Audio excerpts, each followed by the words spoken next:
3. Number 3. We're ready. Old lucky number 3, man. This is the third SC EVO Tasteless Time Warp.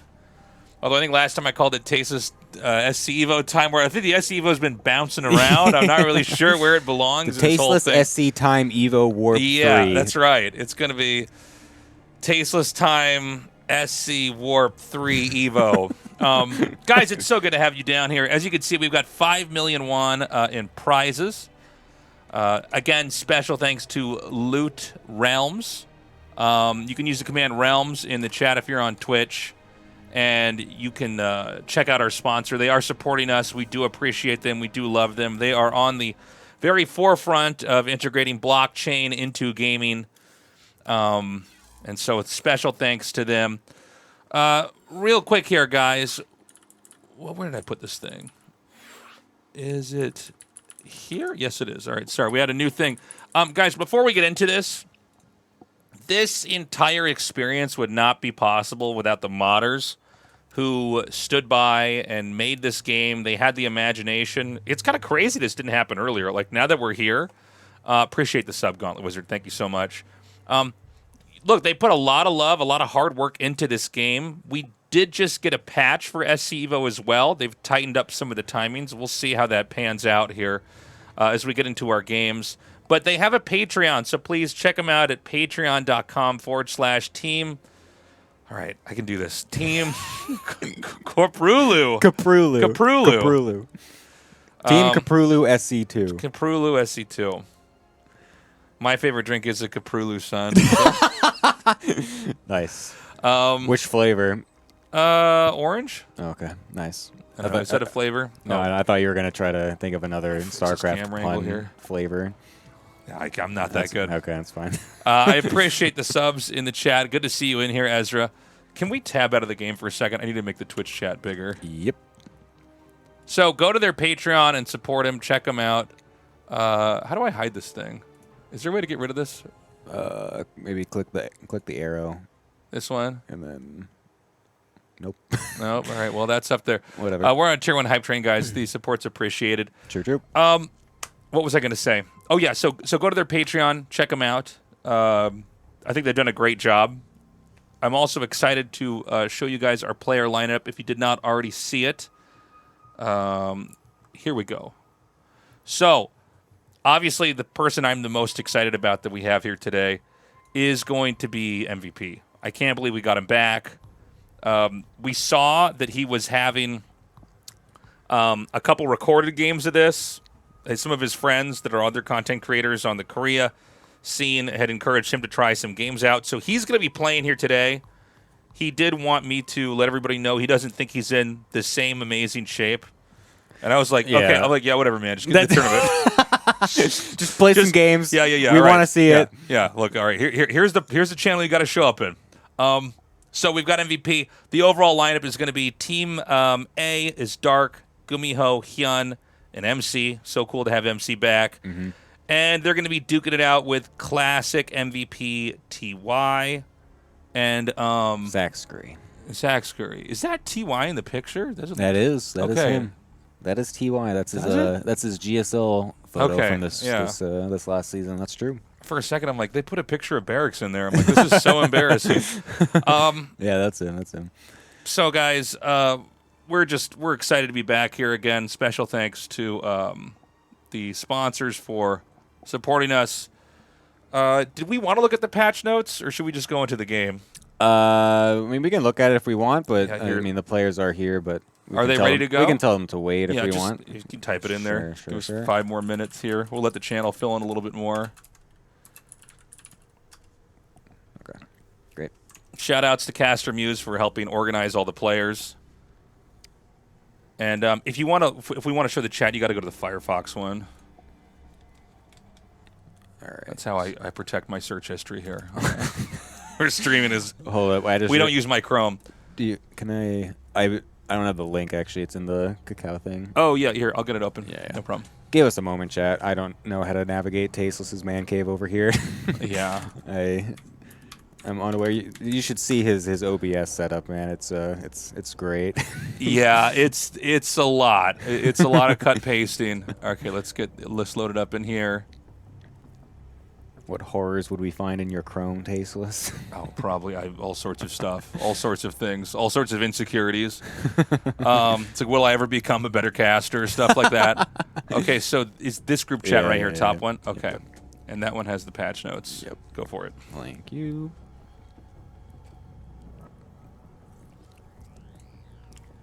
Oh.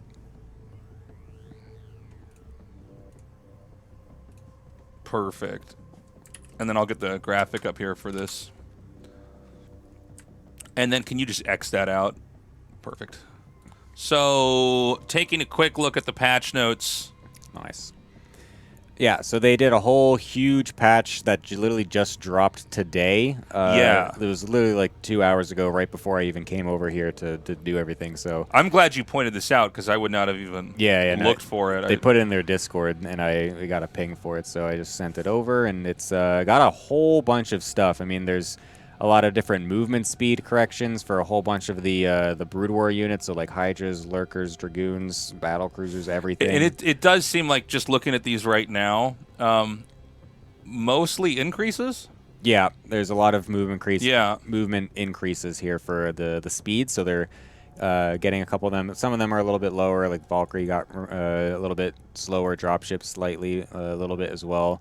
But a lot of them are increases. There's a couple of other things, like some random build times and stuff like that, also getting shortened for a lot of the Brood War stuff. The Marine range upgrade also then getting a pretty big nerf, though, up to 150 minerals from 50. So is it actually only 50 minerals in Brood War? No, it's 150. Okay, maybe that was just like a mistake. So that might have actually been a mistake. Yeah, maybe. Medic is getting some extra buffs as well. Healing range, movement speed, the restoration range 2 to 6. So restoration maybe can be pretty sick now. I don't know. But yeah, it's a lot of different things, like different build order or build times being reduced, and some other things. I think this is good. I think the reality is that we never had StarCraft 1 with a lot of workers. And so the pacing does feel a little bit weird. Yeah. There is a smoothness to StarCraft 2 that's undeniable if you've ever played any StarCraft 1. Mm-hmm. So I welcome these changes. I don't know if the players have had real time to prep or if this is going to have any kind of major impact on strategies. Probably not. We're going to post this in the chat for you guys as well if you want to take a look at it on your own. Yeah, they did add a new science vessel model. They added a scout model as well, and we'll never see that in any of our games, but that's okay. So yeah, some good changes overall. I think there's a whole giant list of them, so you guys can check that out if you want. It's going to take forever for us to go over all of these, so we're not going to do that. But, yeah, we just wanted to basically give you guys a quick update that is what's it's exciting. It's cool to see these changes, and it does feel like we're getting a little bit of a proper meta going here. There's been a lot of YouTube content, streamed content for this game. Mm-hmm. On the Korea scene, and we're seeing it kind of pick up still here in the English language scene. I think we're going to be ready to go to start this off. It is going to be Classic versus Dark to begin this. Yep, Dark's going to be playing Brood War Classic SC2 Yep. for this one. We'll be doing that. Dark's team, which is Dark MC, Hyun Gumiho, will be playing Brood War first. Yes. And do me a favor, if you're watching this live, please, I don't know, tweet or tell your friends to come join us here. We got this tournament organized under very short notice. Normally I have like maybe 5 days to a week before. We have at least some time to talk about it and build it up. I have a bot running in my my stream, my chat when I'm streaming, excuse me. But we had to do this one really quickly. So tell your friends to join us here, and whenever you're ready, Gemini, we can go start this game. Yeah, we're just waiting for Dark. As a quick reminder, guys, because just so you remember the format, it is team versus team. I've considered having some format changes, but I feel like for now, when the game's still new, it's better to just group players together and have them kind of try to figure it out as a team. We don't know if this is balanced. I imagine some of it is not balanced, and I guess we'll see where that goes from there. But it's Team A versus Team B. If it does get tied up 1-1, meaning both sides win a best of 5, then we will go to the ace match. So I know this is not a format you're used to. I think it's a fun format for a game that has the kind of weird parameters that this has, right? This kind of Yep. mod. And remember that it's always StarCraft 1 race versus StarCraft 2 race. Yes, we don't have Brood War versus Brood War, SC2 versus SC2. Some people were saying they wanted to kind of see some of that too, and maybe we'll think about doing some stuff like that in the future as well. But like we said, we're just going to keep it with this format for now, and then we'll see if maybe we can get some, slight changes here and there for some of the next ones. Yeah, I mean, I figure we just got to get something like this now that's as fair for the players as possible, and kind of see where it goes. So we've got Dark here in the bottom left. In the red, Classic in the opposite corner over here in the top right. We do have some new maps in the work here as well. This one's Polypoid, so we got a couple new ones. Polypoid and Retro are the two maps that we have here added in, so they'll be replacing some of the StarCraft 2 maps that we were doing, so now we've got Even Split. We also still have Fighting Spear in there as well, so we've got a couple more new Brood War maps to throw in here, so it'll be kind of cool to see if this ends up having a huge impact on any of the matchups here. So, we've brought this up in previous matches for Tasteless Time Warp, but I do want to point this out. I think especially if you did not follow StarCraft 1, maybe you were just too young, some people can be misled to think that StarCraft 2 pros won't be StarCraft 1 ready, right? Some of these guys are superstars in StarCraft 2, but you have to understand that every single pro had a dense background in StarCraft 1. Yeah. It is not so true for the other way around. Although I will say we've seen Mini with some pretty impressive games in previous Tasteless Time Warps. That is true. So, I mean, I think right out of the gates we've had some very high-level games coming in here. Even though it's, I think having StarCraft 1 and StarCraft 2 is obviously the more unnatural feel. Yeah, for sure. I think it'll be. I think these maps could definitely have a nice little impact on how this goes as well. And I think, like you said, like both of these players, or pretty much every player, is someone that just kind of knows how each of the games work. So they're not going to feel like super out of touch, I guess, with how certain strategies go and whatnot. So we'll see how that works. But for now, we got a couple Lings trying to pressure the front gateway here for Classic. Dark bringing a little bit of pressure, and Classic's doing a pretty good job of microing this Zealot in and out of the gap to make sure that he can not really allow any Zerglings to get through here while still getting a couple pop shots. So this technique's actually really common in StarCraft 1 versus StarCraft 1 Protoss. Zergs do this. The gateway's going to go down. Now, usually what this means is, like, at least from the StarCraft 1 perspective, if you didn't have the core up in time, you'd be dead. But this is obviously a different setup because he's got a battery coming in. He does have the core up. That's part of the wall in. So I don't know if this is going to mess him up too much. Yeah. I think he's just complaining about that he thinks it's a bit broken. He's just like, yeah, this is a game, isn't it? This is quite a game right here. Proxied Stargate. We assume that would be for Oracles. Although maybe you could do Void Rays, actually, versus StarCraft 1s. Yeah. Well, he's going to have a Hydrogen finishing up here. But, yeah, that could be... Hydras, do they have the light tag in Brood War? I'm not sure. They're light. They are? Yeah. So then Oracles would still be doing bonus damage for them. So that might still be decent to go for some Oracles. But I think the position of this is screaming more Oracle. But, yeah, I know. I'm kind of curious what a Void Ray could do against the Brood War Zerg without Queens and stuff like that. Losing the gateway early, though, is definitely kind of annoying because that means you're not going to get a couple of these Adepts out early. You're not going to be able to maybe send a scout out across the map or anything. And I mean, oh my God, he didn't. He has the probe sitting there. Okay, that was almost the most scary thing ever. But luckily, that does not end up doing anything here. So it will be the Oracle coming out. We'll see if Dark is going to be able to prepare versus this. I feel like he looks like he's quite ready for anything here, really. Yeah, he's got Hydras ready, so he's pretty aware that he's likely to get hit. I mean, this is such a common idea in StarCraft 2 PvZ. Just have it in Oracle, come in there and kill whatever you can find.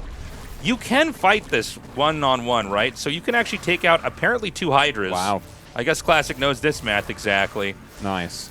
Or he doesn't, and he just got balls of steel. He's like, no, I think I can do this. Let me just try it. He doesn't know, but his mouse, like his hand slipped off his mouse. So he's already gotten 5 drones. I think an Adept found its way over to the third base or something as well, is what got a couple of those extra ones. Yes, that is correct. So a couple of nice little drone kills. I mean, putting Dark down to only 20 21 workers right now. He's making a couple more. But looks like 2 more were killed, actually. I think. Oh, yeah. Sorry. There we go. No, you're fine. The yeah, Oracle snipes a couple more. It's kind of funny because StarCraft 1 Zerg, they're really able to kind of control the game once they just get enough drones. They can move around the map very freely. It does feel like StarCraft 2 Zerg, StarCraft 1 Zerg versus StarCraft 2 Protoss is a little bit harder to deal with. Like, they can both harass you, and then they're able to move out with a pretty threatening army. And, you know, StarCraft 1 Zerg obviously develops differently. You don't have the queens. You don't have the larva injects. Larva does come out of the StarCraft 1 hatchery pretty fast. But it does seem like right now the Protoss is in a comfortable position. Every time I think of this matchup, I'm always thinking back to watching MC beat Jadon. Yeah. You know, that one is always living rent-free in my brain. Yeah.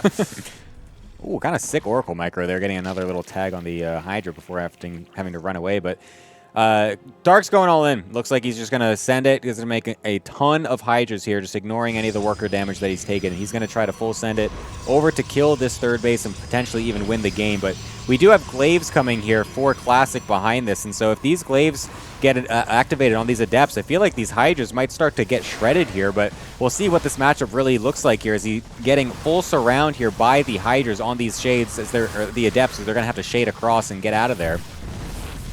Yeah, I think the Protoss might have tried to expand a little bit too soon. Oracles, obviously, they need to get energy in order to fight. So if the Protoss is going to win here, it's going to have to be with the Adepts. It does look like he's got enough.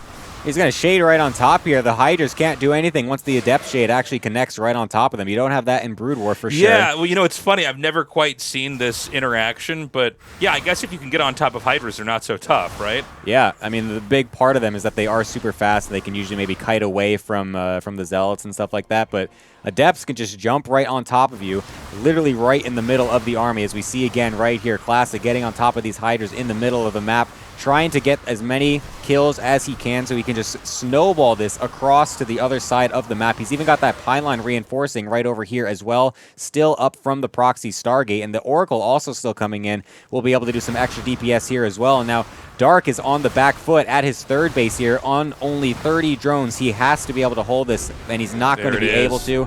Classic taking the first game. Wow. Okay. Interesting. All these StarCraft 1 Zergs, they're really into the 3-hatch Hydra. It's a really common build in Brood War. It's a build that you can both win the game with, but if it doesn't work, it's not like you're in a complete nightmare. Like there is a way to get out of it. But it does seem like StarCraft 2 Zerg's kind of beat up on it. I'm a little bit surprised we don't see, I don't know, 2-hatch Muta from the StarCraft 1 Zergs. Yeah. I think the thing that's interesting here is that Oracles just seem, no matter what, ridiculously good in versus Brood War Zerg. Because you don't have Queens, you don't have easy access to Spores. So, and we just saw how the Hydras honestly don't even really pair that well against the Oracles themselves. One Oracle was killing 2 Hydras by itself. Right. So if you have 2 together, then it's, you know, you need to really make sure you have a lot of Hydras in every single mineral line. So it's really difficult to actually get a reasonable defense setup against just any proxy Oracle play. So I feel like we got to start, as a Zerg, maybe starting to scout around as much as possible with the early lings to make sure there's no proxy Stargate. But even then, it could just be in the main base, and then you still have to deal with that. Well, a lot of these maps, you can hide stuff almost anywhere. It's also true. So it's pretty punishing. And we're going to go into game number 2 here in a second. We're waiting for our players to join in. It's going to be MC versus MVP. Okay, so we've got MVP here. The highlight. Very exciting. Yes. Yeah. When was the last time we saw MVP playing? That was at the Gamers 8, right? I was going to say Gamers 8. Yeah. And then before that, what was it like? I think years. I think he streamed like for a little bit back in like 2016 or something. So he basically made all his money in the first couple years, had really bad wrist problems, and basically just kept playing through them. And I think this is what somebody told me, and I think this is true, owns a coffee shop up in the mountains somewhere. Yeah. With his girlfriend. And pretty runs respectable. That. Yeah. Nice little... kind of a retired pro gamer, kind of cool, chill life. Just goes to the gym, gets swole as hell, goes sell some coffee. Yeah. Has a nice life. You hear people with lives like that, it's like, well, you got it figured out. Yeah. Very cool. So we're really grateful he's down here playing this match. And it's going to be him versus MC. Yep. MVP, by the way, was a pretty scary StarCraft 1 player right before he switched over to StarCraft 2. That's true. So it seemed like he was really hitting his RTS prime like right as StarCraft 2 came out and was able to ride that to a level of success that's hard to compare, I guess, to anybody else from that era. Yeah, no, he was by and far the Wings of Liberty GOAT. Not really a question whatsoever. So many GSL wins, so many GSL final appearances, even if he didn't actually win it, especially that that Squirtle MVP match, of course, is going to be just one of the most famous things in StarCraft history, the 2 racks. Even for me. Yeah. That is still, if you were to have me name, my 3 of my most memorable moments in tournament play, that would be one of them. Cyril, I think, winning the first world championship as well up there. Yep. But yeah, I mean, crazy to have him back here. Very exciting. This is going to put Team B up 1-0. Yeah, they were able to take that pretty easily. Classic, just showing again the StarCraft 2 Protoss is pretty good. Yes. A lot of nice little gimmicks we got over here on the StarCraft 2 Protoss side, eh? Well, there's always something hard about trying to deal with Protoss stuff, right? There's like kind of a sneakiness, a cheesiness here. And it's definitely becoming true here as we see these SC EVO games unpack. Okay, so it is MC here in the bottom right, StarCraft 1 Protoss, and MVP in the top left with a StarCraft 2 Terran. Yeah, at least MVP is kind of on the... well, actually, I don't know. Is this the thing that he's more used to? Would it be StarCraft 2 that he's... Or has he been playing a little bit of Brood War recently? I don't know if he's been playing any StarCraft 1. I'm not totally sure on that. I will say for everybody that's watching, when Remastered came out, it did just kind of cause this StarCraft 1 boom again. That's basically stayed a permanent thing in Korea. In fact, if you look at the stream numbers for Afrika TV, the #1 game is StarCraft 1. Yeah. That's insane. It's bigger than League of Legends or PUBG. What is it, 26-year-old game or something at this point? Almost 26, I think. So I know a lot of the players. Everybody's, I guess, somewhat active in StarCraft 1 here. But, MVP being a god here in StarCraft 2, I don't know what role that's going to play because we are in a completely different version of the game than what he played, right? I mean, he was basically out before Heart of the Swarm. Yeah. And he did play Legacy of the Void. He did, try to stream it, like I said. Maybe it was, around, 2016 or something like that, 2017. I think I remember that. He had, a couple of months where he was kind of just going hard streaming StarCraft 2, trying to be, a streamer and whatnot on Twitch. And I think about, the highest that he had gotten was about, 5.4 or 5.5 thousand MMR on the Korean ladder, which is, at that time, was about kind of, lowish to mid-GM. So that was his Legacy of the Void try, essentially. So that's the most, as far as I'm concerned, that is the most recent attempt he's had at playing StarCraft 2 in any capacity, pretty much. Right. So in this game, we're going to have very early Nexus with, I think, a second gateway starting here. Yep. So it's going to be 2 Gate Goon. That's interesting. Not as common to do this. I feel like normally a little bit of a quicker robo is the go-to plan. But for MVP, he's going to go for a kind of mainline opening we see all the time with Terrans in all the matchups, basically. Going for the 1-1-1 while expanding. I'm really curious just what MVP tries to do here, because towards the tail end of his career, he was definitely known as someone that was trying to do a lot of mech play. Yeah. So there's the whole thing about, his wrist and back issues are, such a problem. Let's slow it down and go for something a little bit more simple in terms of the mechanics and the micro and whatnot. So let's throw out some mech. And it was not that successful, but it was still kind of cool to see it.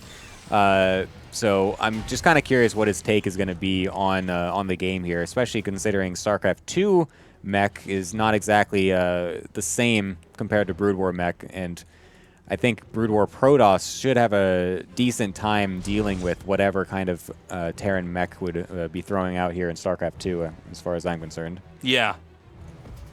The Dragoon will outrange the bunker. I think even a StarCraft 2 bunker, if it has its range upgrade finished. He takes out one Marine. Nicely done. Oh, no, the Reaper. You can't attack. You can't take that fight at MVP. Please, no, run away. So he'll be able to pick away at this bunker. Yep, the range is going to be finishing up here in just a little bit, so he'll be able to abuse that pretty heavily. He's going for the shuttle as well behind this. Is that going to be like a bulldog kind of thing? Is he going to try to just like break through and just like drop some zealots down? It seems like Dragoon Reaver is so good in SC EVO. Originally in early StarCraft 1, it was also perceived as like the only way to play in some, according to some people. But you know, I think that because you have more workers in this version of the game, it seems like you can kind of expand and get Reaver tech very quickly. And obviously, oh no, he just dropped one Dragoon. Oop, not paying attention there, but unfortunate, so he will lose that. It's good for MVP here. So I was just saying, it seems like the Shuttle Reaver is even better in StarCraft 2. He's getting that Reaver tech, but the shuttle's already going across the map. I wonder if this is a mistake. Either that or he's going to try to elevator Dragoons in the main and do the Bulldog thing you were saying. Yeah, I'm curious. That's what I was so curious about, because he was going for the Observatory instead of the Robo Bay. I wonder if either that is a mistake or... I don't know. Yeah, he just wanted to do this from the beginning as well, but he is just going to drop 2 Dragoons, and he doesn't have any Zealots. Usually you do with Zealots if you're trying to bust the front, I'm pretty sure. Yeah, Zealots are more common, but I mean, I think Dragoons can basically get the job done. Yeah. One issue is that you're just going to have more Marines with this. With StarCraft 1, wait, what am I seeing here? He kind of like body blocks the tank, so he does manage to punish that. He can kite with these Dragoons. Yeah, this is actually kind of funny. You're seeing like almost StarCraft 2 Immortal Prism-esque micro here with the shuttle and Dragoons. Not something you're really used to seeing in a Brood War match. I mean, MVP here going for a very fast 3cc, so he's getting a bit caught off guard by this. Doesn't really have the units here to actually just straight up push this away. He's going to have to slow push this in his own base with a single Liberator, and it's surprisingly actually gotten a kill and even a shot off on another Dragoon. So he's going to stay safe. It is a little bit awkward, but not really the worst defense, honestly. Like, he's got this 3rd CC set up now, and that's going to do pretty good for his economy here. I can forget really easily that, yeah, StarCraft 1 units don't have a chance to miss shooting up on the high ground. That's one of the big defining differences in StarCraft 1 to StarCraft 2. Oh, there's a Liberator. I was like, what the heck's going on here? He's just got half his pro line idle. He can't reach this. Yeah. Oh, my God. And that hits both of these. Oh, that's crazy. He walled himself. Yeah. He has to wait for the shuttle. Oh, my God. He accidentally walled himself out from this Liberator.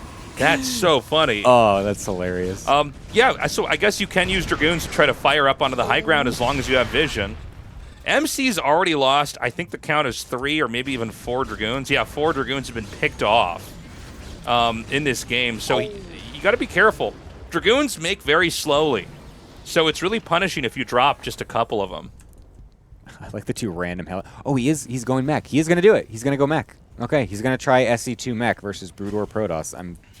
I feel like SC2 mech is not as good as StarCraft 1. Yeah, I don't know. I'm not really sure if I like that idea, to be fair. It's going to be a bit awkward. I mean, Hellions in general are, I think, not going to be that great. Maybe Hellbats could be okay versus Zealots, because you can't really get the Zealots charged on top of everything quite as quickly, but just the Dragoons alone are also going to be extremely potent here, as they can just dive right in. We don't have the huge numbers yet for the Terran, and a nice Reaver shot even getting on top of some of the units on the right side. This is looking really bad for MVP all of a sudden.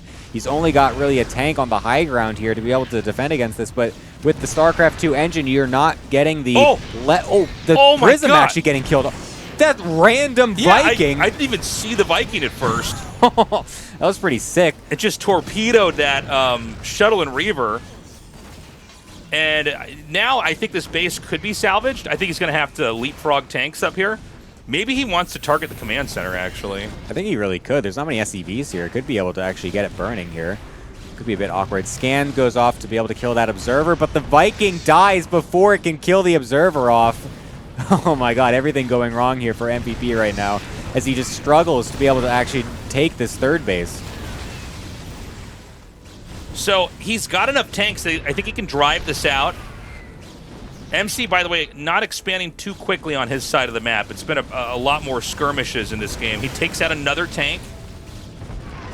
What an incredible thing seeing not buggy Dragoons. Yeah, really.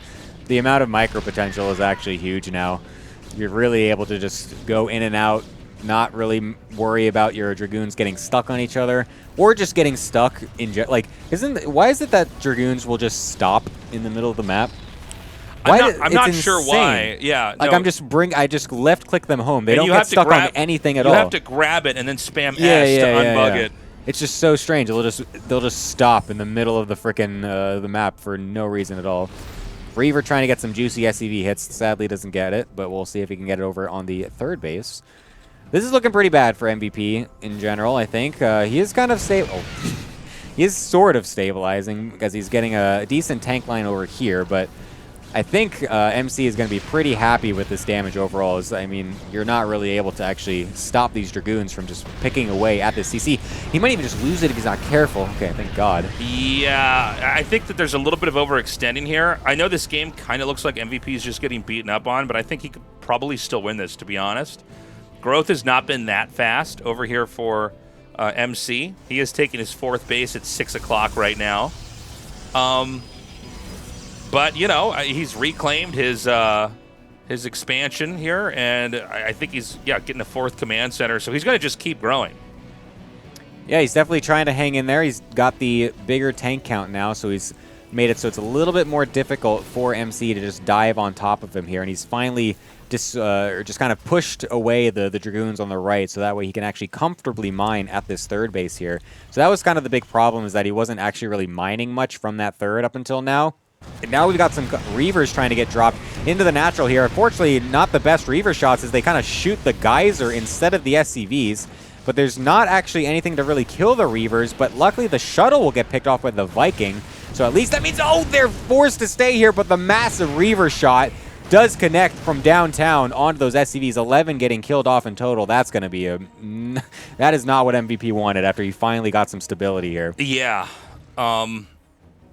The supply is beginning to spike now for MC here. He's got a lot of gateways. He is going into a hyper-modern style for Starcraft 1 PvT. We see this a lot in ASL. It's basically speed shuttles. You have Reavers, but then you also get Templars with Psystorm. And a lot of times what you do is you kind of run in, you drop a couple Templars, storm everything, and then you run back out, and you keep getting Templars. You burn through a lot of Templars, but over time, the Terran can never really reach your base. They just sort of get whittled down.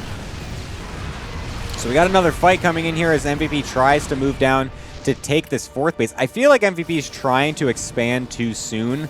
I think he thinks that he's like super far behind because of all that damage that he took onto the third base and whatnot, but I think it would honestly just be better if he just sat and just made sure he had a gigantic army and just really slowly took these extra bases, because right now he's getting stretched a little thin. He did take a couple of favorable engages after towards the tail end of that fight, but the problem is that this isn't even the majority of MC's army. The bigger part is way back home just sitting waiting to go for a big push. This is just some poking damage that's still getting some decent damage done, killing off these Hellbats, killing off SCVs, shredding the tank count here and there.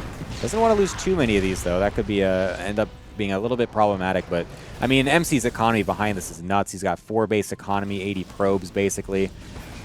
MVP is, MC is definitely sitting pretty. Oh, God, it takes out another tank. That's crazy. Look, MC is doing what he needs to do. Just continuing to kill off SCVs to buy time. Growth is not really happening here for MVP. He's been at this supply for a while now. And, you know, there's going to be a point where Protoss is going to have a huge army. It looks like we might even be at that moment right now where he just wants to try to go for a bust. Now, a lot of Protosses lose games when they try to bust. Yeah. Or maybe I'm just talking about my own games. But it can be hard to get a right read, because the Terran has so much of the map. It doesn't matter which StarCraft you're in. They just have so many spots covered that you might not realize there are way more tanks further back or something like that. He did go to Arbiter Tech, too. I think it's the first Arbiter we've seen in any of our show matches as well. I think so, yeah.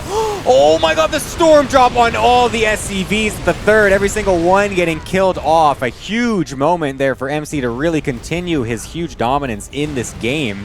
Yeah. Loses one of the shuttles, but that's not going to matter. That was massive damage. I mean, just abusing him here.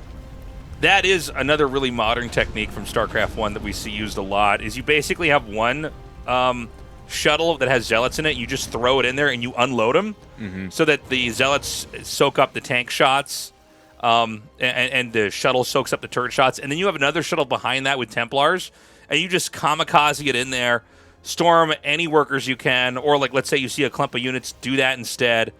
Now, medevac drops, this is a concept you can't really have in a PvT in StarCraft 1. So it's also not something that you do in any game when you are going mech. Like, this is actually insane that MVP's trying for this, and it's so unfortunate because it was right on top of that's an how observer he sees as it. well. I was like, how is he just able to get over here? Yeah, there was another huge storm drop going off into the natural that killed a lot more SCVs. Sorry, I didn't see that, but you get the idea.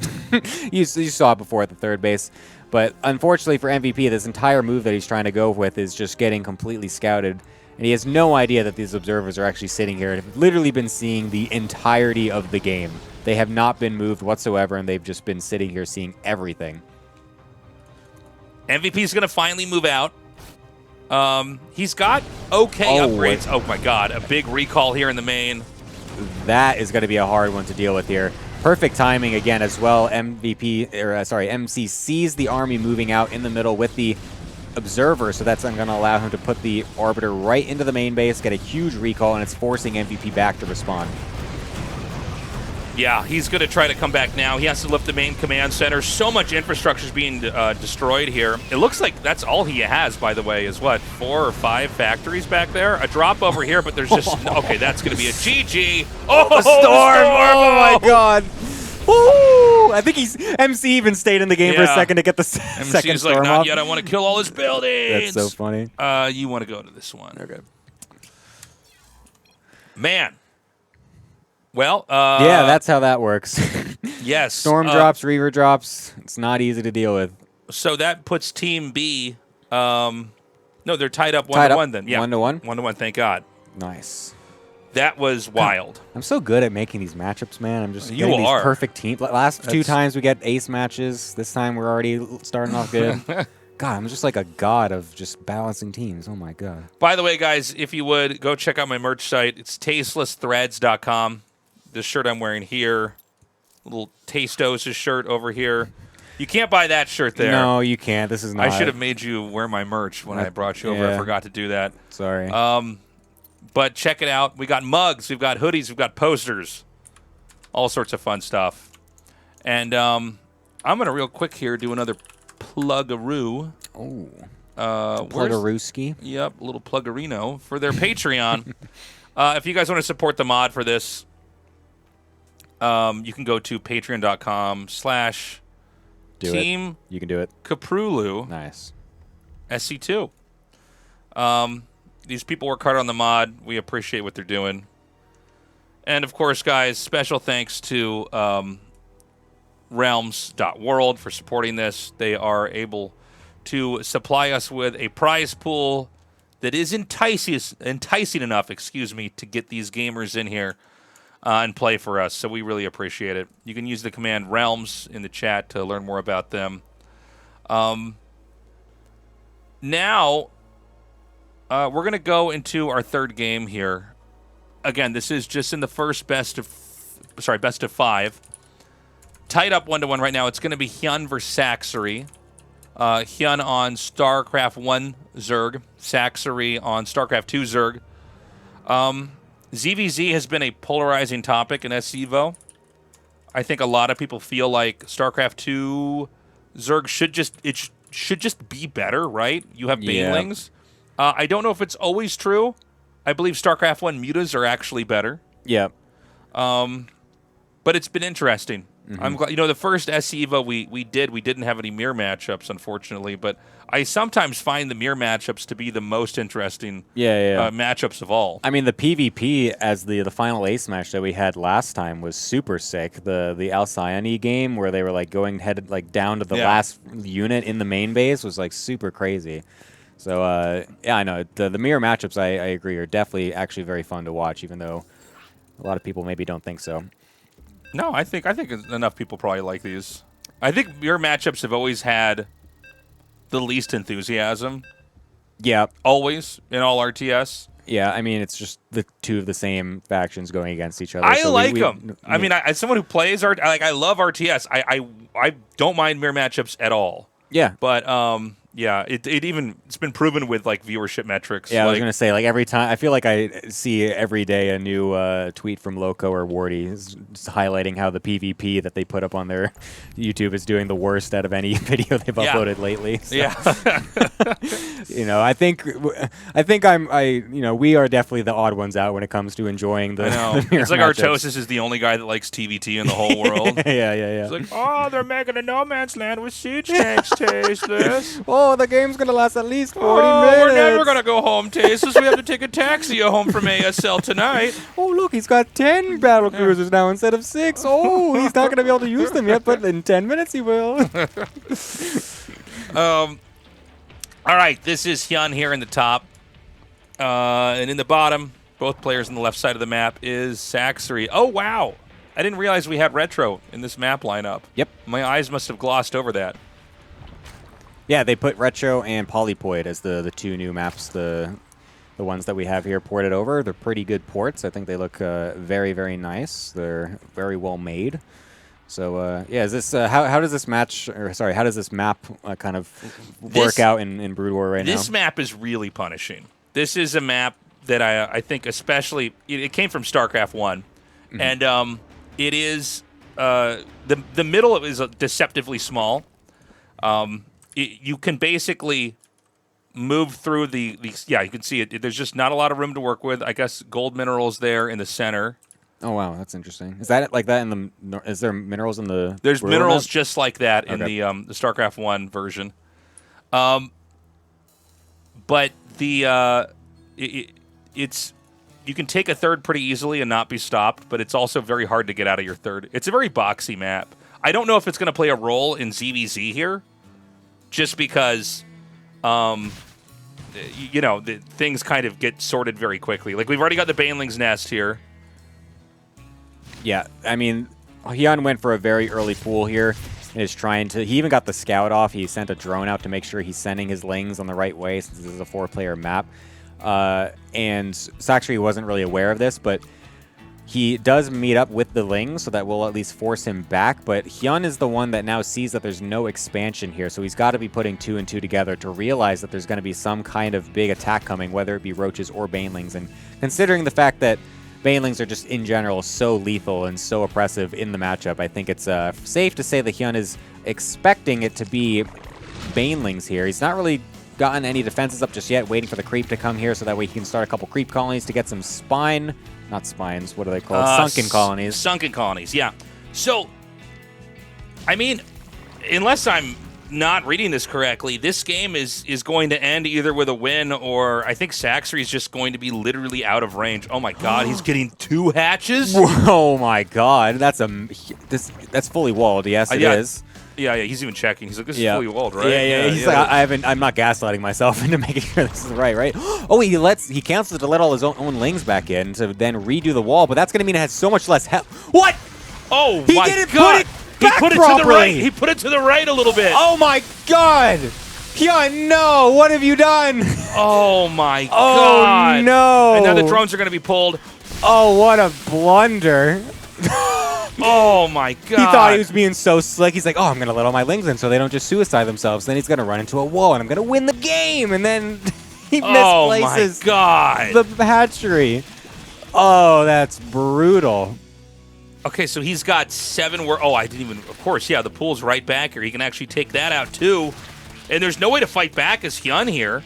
I mean, you Banelings just beat Zerglings. There's nothing else to it. Yeah, he doesn't even have speed or anything to outrun. Saxer also's got speed here. He's got 2 hatches at the nat, so at least he can make a lot of drones to recover his economy. Because it's technically going to be 1 base versus 1. He can use those drones to mine and make another spawning pool. Yeah, exactly. He does have 3. Hold up, there's 3 Sunkens here, and so this many units I don't think kills the Sunkens right now. And he is walled off. Well, hold on a second. Is he going to make... He's making more lings, so he wants to actually go for a kill. Yeah. I don't blame him. And... Oh, wait. Can you make creep colonies without a whatever you call it? A spawning pool? I didn't actually know that. Oh, you can't make a sunken without the spawning pool. That's you can make a creep, yeah. Okay, You're allowed to make creeps, but you need a spawning pool to make a sunken colony. And you need an EVO chamber to make a spore. Unfortunately, this is, again, not walled off. He needs another building here. He's going to plug it up. Oh, and that just and now this drone's walled out. It's like, okay. Yep. Here he comes. Going to try to use the banelings to get on top of the sunkens. They don't really get the job done. There are a lot of banelings used on that creep colony as well. Finally, though, some of the lings getting on top of these last 2, and that's got to be that. Another baneling coming in for a huge alley-oop kill onto the drones. Only a few left. Okay, let's see here. Remember, sunken colonies are really, really beefy. It's true. It's hard to kill them off. It's easy to make. It's 7 drones to 13. He's going to go again. If he plugs us up with one more creep colony, like, he should actually send that drone back down and make a creep. I think he can plug it up. Yeah, he's actually just sending these lings out just to confirm that Saxer is indeed still going for this. The 3rd wave of Ling Bane here. Will this actually be able to get through? The single Ling on the block here isn't going to do too much, as you're even able to squeeze past because it's not the tightest wall.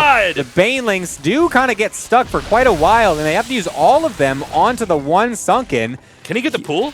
I think he can. It's out of range of this sunken colony. He's only got a few lings here, so he actually can just slowly pick this away. That's absolutely devastating here for Hyun. He needs this to stay alive if he actually wants to stay in this game, and it's not going to. Now left with only 2 sunken colonies and a couple of lings in production as his final units here, because he can't even afford to make another spawning pool. So Hyun's barely hanging on. He doesn't quite have as many drones. There's no expansion here for Saxer. We're kind of in the same spot. The pool's being remade. That's not going to do it. Okay, the Banes are going to come in here. I think he's trying to split the damage onto the 2 sunks. This, cool. I believe, is game, because there's no way to get any more fighting units. GG.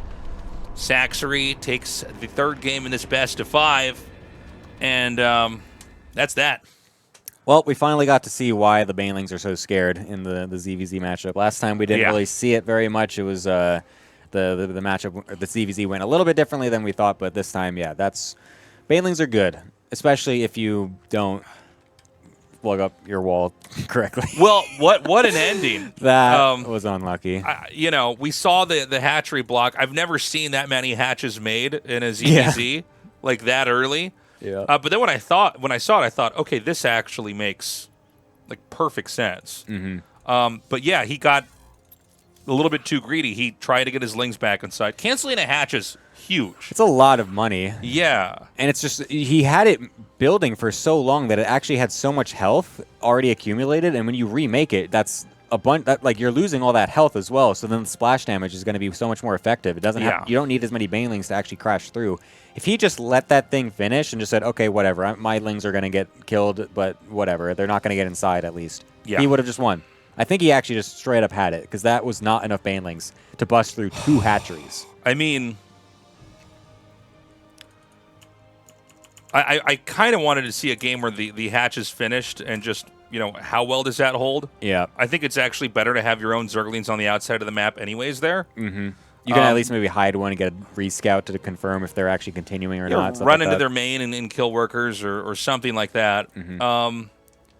And so we're going to go to our next match. What is the score overall here? Team, Hyun was on Team A. Yeah, so that's it's going to be 2-1 for Team B right now. All right, yeah. So Team A is down a game. And we're going to go to the next matchup. Gumiho versus TY, another mirror matchup. Yep, TVT here. Putting up the brackets for you guys. Where is this thing? Oops. Actually, I wanted to do this one. There we go. Nice. So we'll either be going to the ace match for the first best of 5, or it will be a victory here for Team B. Yeah, we've literally never had it where we haven't gotten an ace match. We've gotten every single ace match every single time that we've done any of these things. It's been shockingly close. It's honestly been a little bit too good to be true. In fact, these guys are all actors. But these aren't even there's not even the pro gamers playing. Okay, these are no. This is actually like Hugh Jackman and what you guys at home. Got Christopher Walken here. You guys all think that like wrestling's still real, okay? But this is actually completely staged. And we're gonna see if we can keep it completely staged here by hopefully getting a game 5 here. In all seriousness, TY versus Gumiho. This is gonna be a fun one. TY is probably still the best SC EVO player. Mm-hmm. Obviously, he's godlike in StarCraft 2. He just competed in the last ASL and beat Jaedong. Which is crazy. Yeah. He's just so good. He's a god gamer of StarCraft, man. Yeah.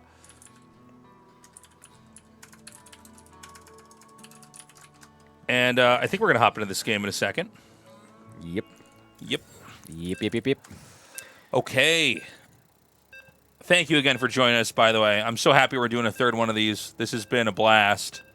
We're going to go on to Site Delta for map 4 here. And that's loading up now. Yeah, I'm pretty excited to see the TY TVT specifically because he did bring out that ghost play the first time we saw him doing this. So does he have some other kind of interesting trickery up his sleeve? We'll see. As he is spawning in the top left over here as the StarCraft 2 Terran, and Gumiho will be the one playing as the Brood War Terran on the bottom right side.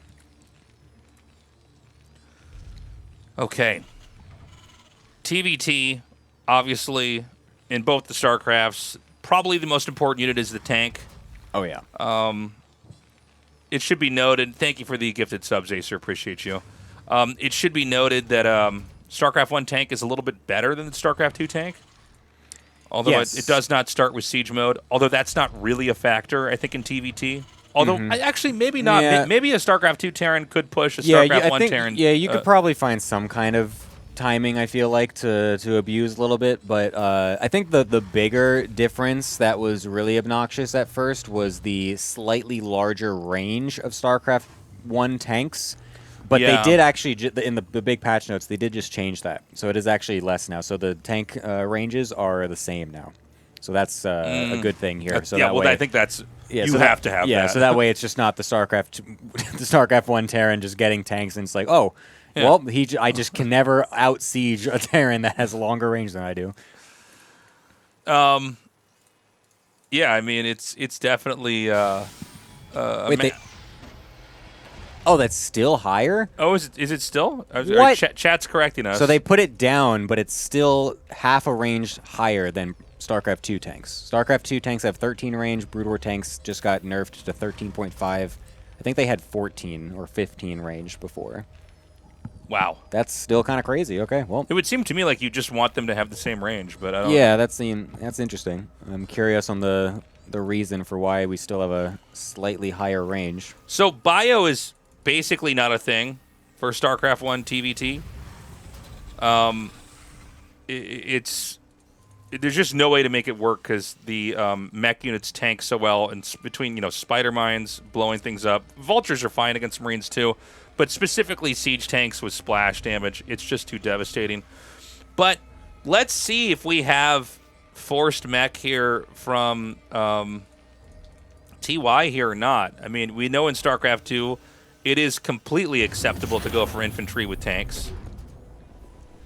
Yes, it's definitely something that Brood War Terran can't really go for, so I'm imagining we're just going to be having the straight-up mech here for Gumiho. It's kind of interesting because like the way that Brood War Terran works, you don't need the supply depot to finish before you can make your barracks, so it actually means that you kind of can speed up the overall production of your build, the barracks and factory just finishing straight up earlier than TY because he has to wait for his supply depot to finish comparatively. So the way those build orders kind of line up is a little bit interesting. But TY, on the meantime, has been proxying a starport under all of our noses here. There is a single Marine actually going around to check for this. Wait. He's going underneath the actual spot. So will he actually end up going up onto that high ground is the question here. It's going to be a medevac for a Hellion drop. And that could definitely be pretty lethal. However, Gumiho going for a Wraith straight out with Cloak as well. So the Wraith actually, if it ends up catching... Oh my god, the Marine actually did move as well. So the Wraith could be very huge here because its anti-air is definitely much better than its ground. So it could be actually pretty good.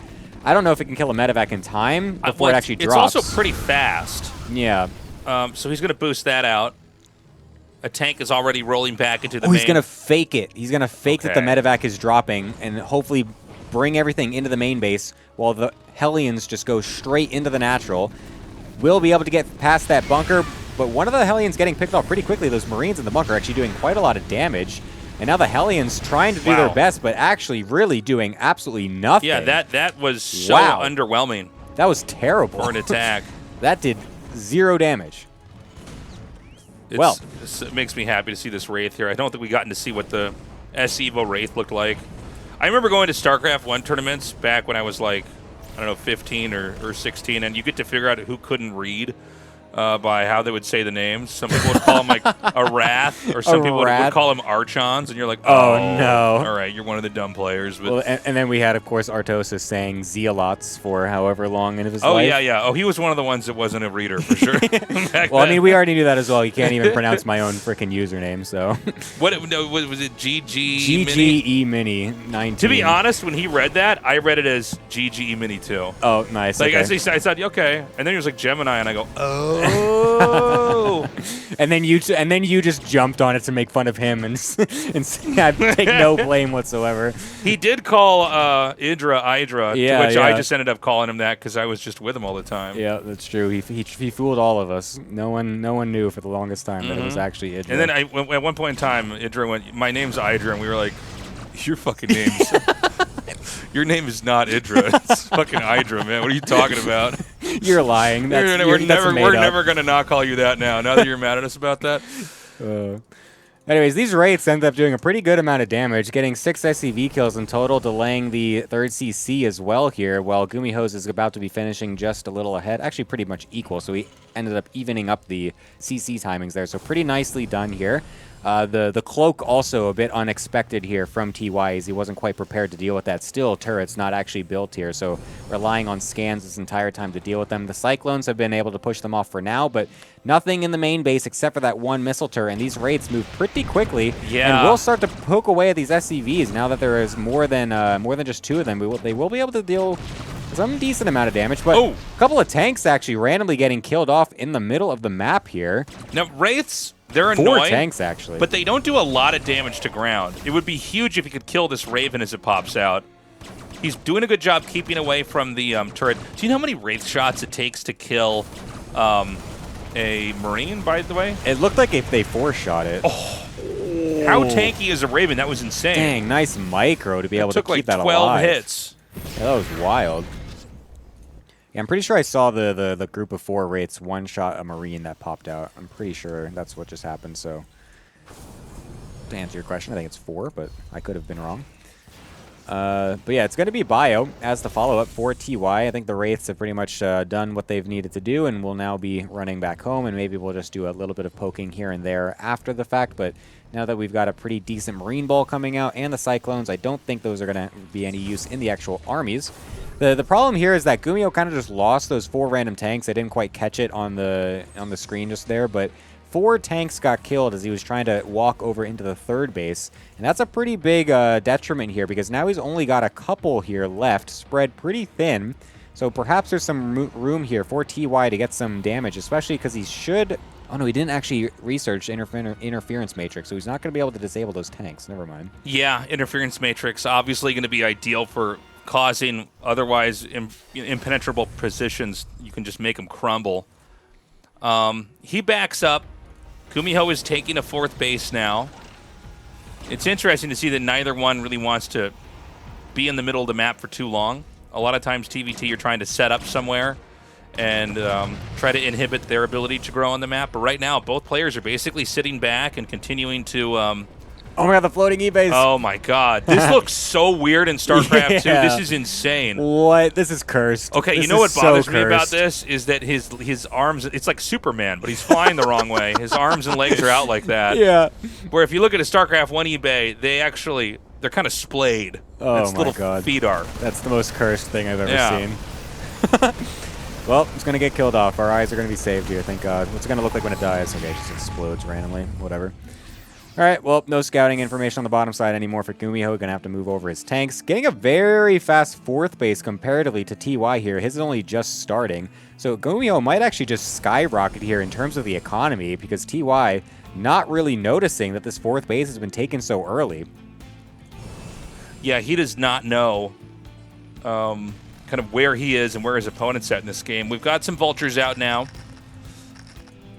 To be clear for everybody, in StarCraft 1, there's like a weird property with mines. They do not heal unit. Sorry, they don't heal. They don't Really? heal. That's right. That's a great. Wow, thanks for that, Tasteless. They will only be set off by units that are on the ground. If you're hovering, it doesn't count. Big connects here.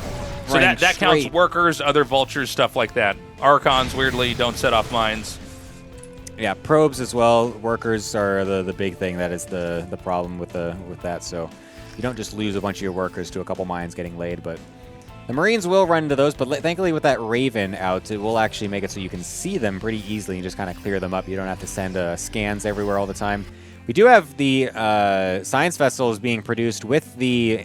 What? He's going to get a Radiate? With the Radiate. Yeah, because the Marines, man. Remember how crazy it was against Marines last time? Yeah, no, I'm remembering this now. It's That's right. insane. Irradiate's actually 10 times better in the mod, for sure. They did change some things with the Radiate in terms of like how much damage ticks or something like that, and like the spread a little bit and whatnot. So I think I'm not sure if it's been an overall nerf or what, but we also see the new Science Vessel mod, or whatever you call it, graphic model. I like this a lot. This looks really cool. And we also have the new Irradiate thing here as well. There we go. There we go. Getting off onto those. Does it? Wait, does it still damage connect? inside? Yeah, I wonder. I can't really tell if they're losing their health inside or not, but picks away and runs away from that. It's never even occurred to me to pick up a unit that's irradiated inside of a medevac. Yeah, that's so... It doesn't feel I like wonder it if would it get rid of cancels it. I guess it probably doesn't cancel any... It doesn't Cancel. cancel. I don't know why I can't talk today. I guess it probably doesn't cancel out the ability, but I guess if you put it in there, it probably doesn't damage what else is inside, right? Yeah, I guess so. Maybe. I imagine don't know. that's the... Yeah, maybe you're right. Yeah, the spread, the actual AoE doesn't happen, but the individual unit might still take damage. Huge drop going off onto the right side here. This 4th base is a bit under threat here. He's even going into the natural. TY getting some decent damage over here, but he's losing his own 4th base to this massive mech army that he's actually loading up away from. And is going to try to go for maybe a full-on base trade as everything is just rallying through the middle of the map. Is this the correct play? I mean, he can't really get a good engage onto this huge army, so I guess he's going to try to just pull the gun and just go for it as soon as possible. He's going to try to pull the gun? Did I say that? Is that the, did I say that? What is the phrase? Pull the trigger. Pull the trigger? Yeah. Pull the rug out from under him? He's going to pull the gun and throw it at his head.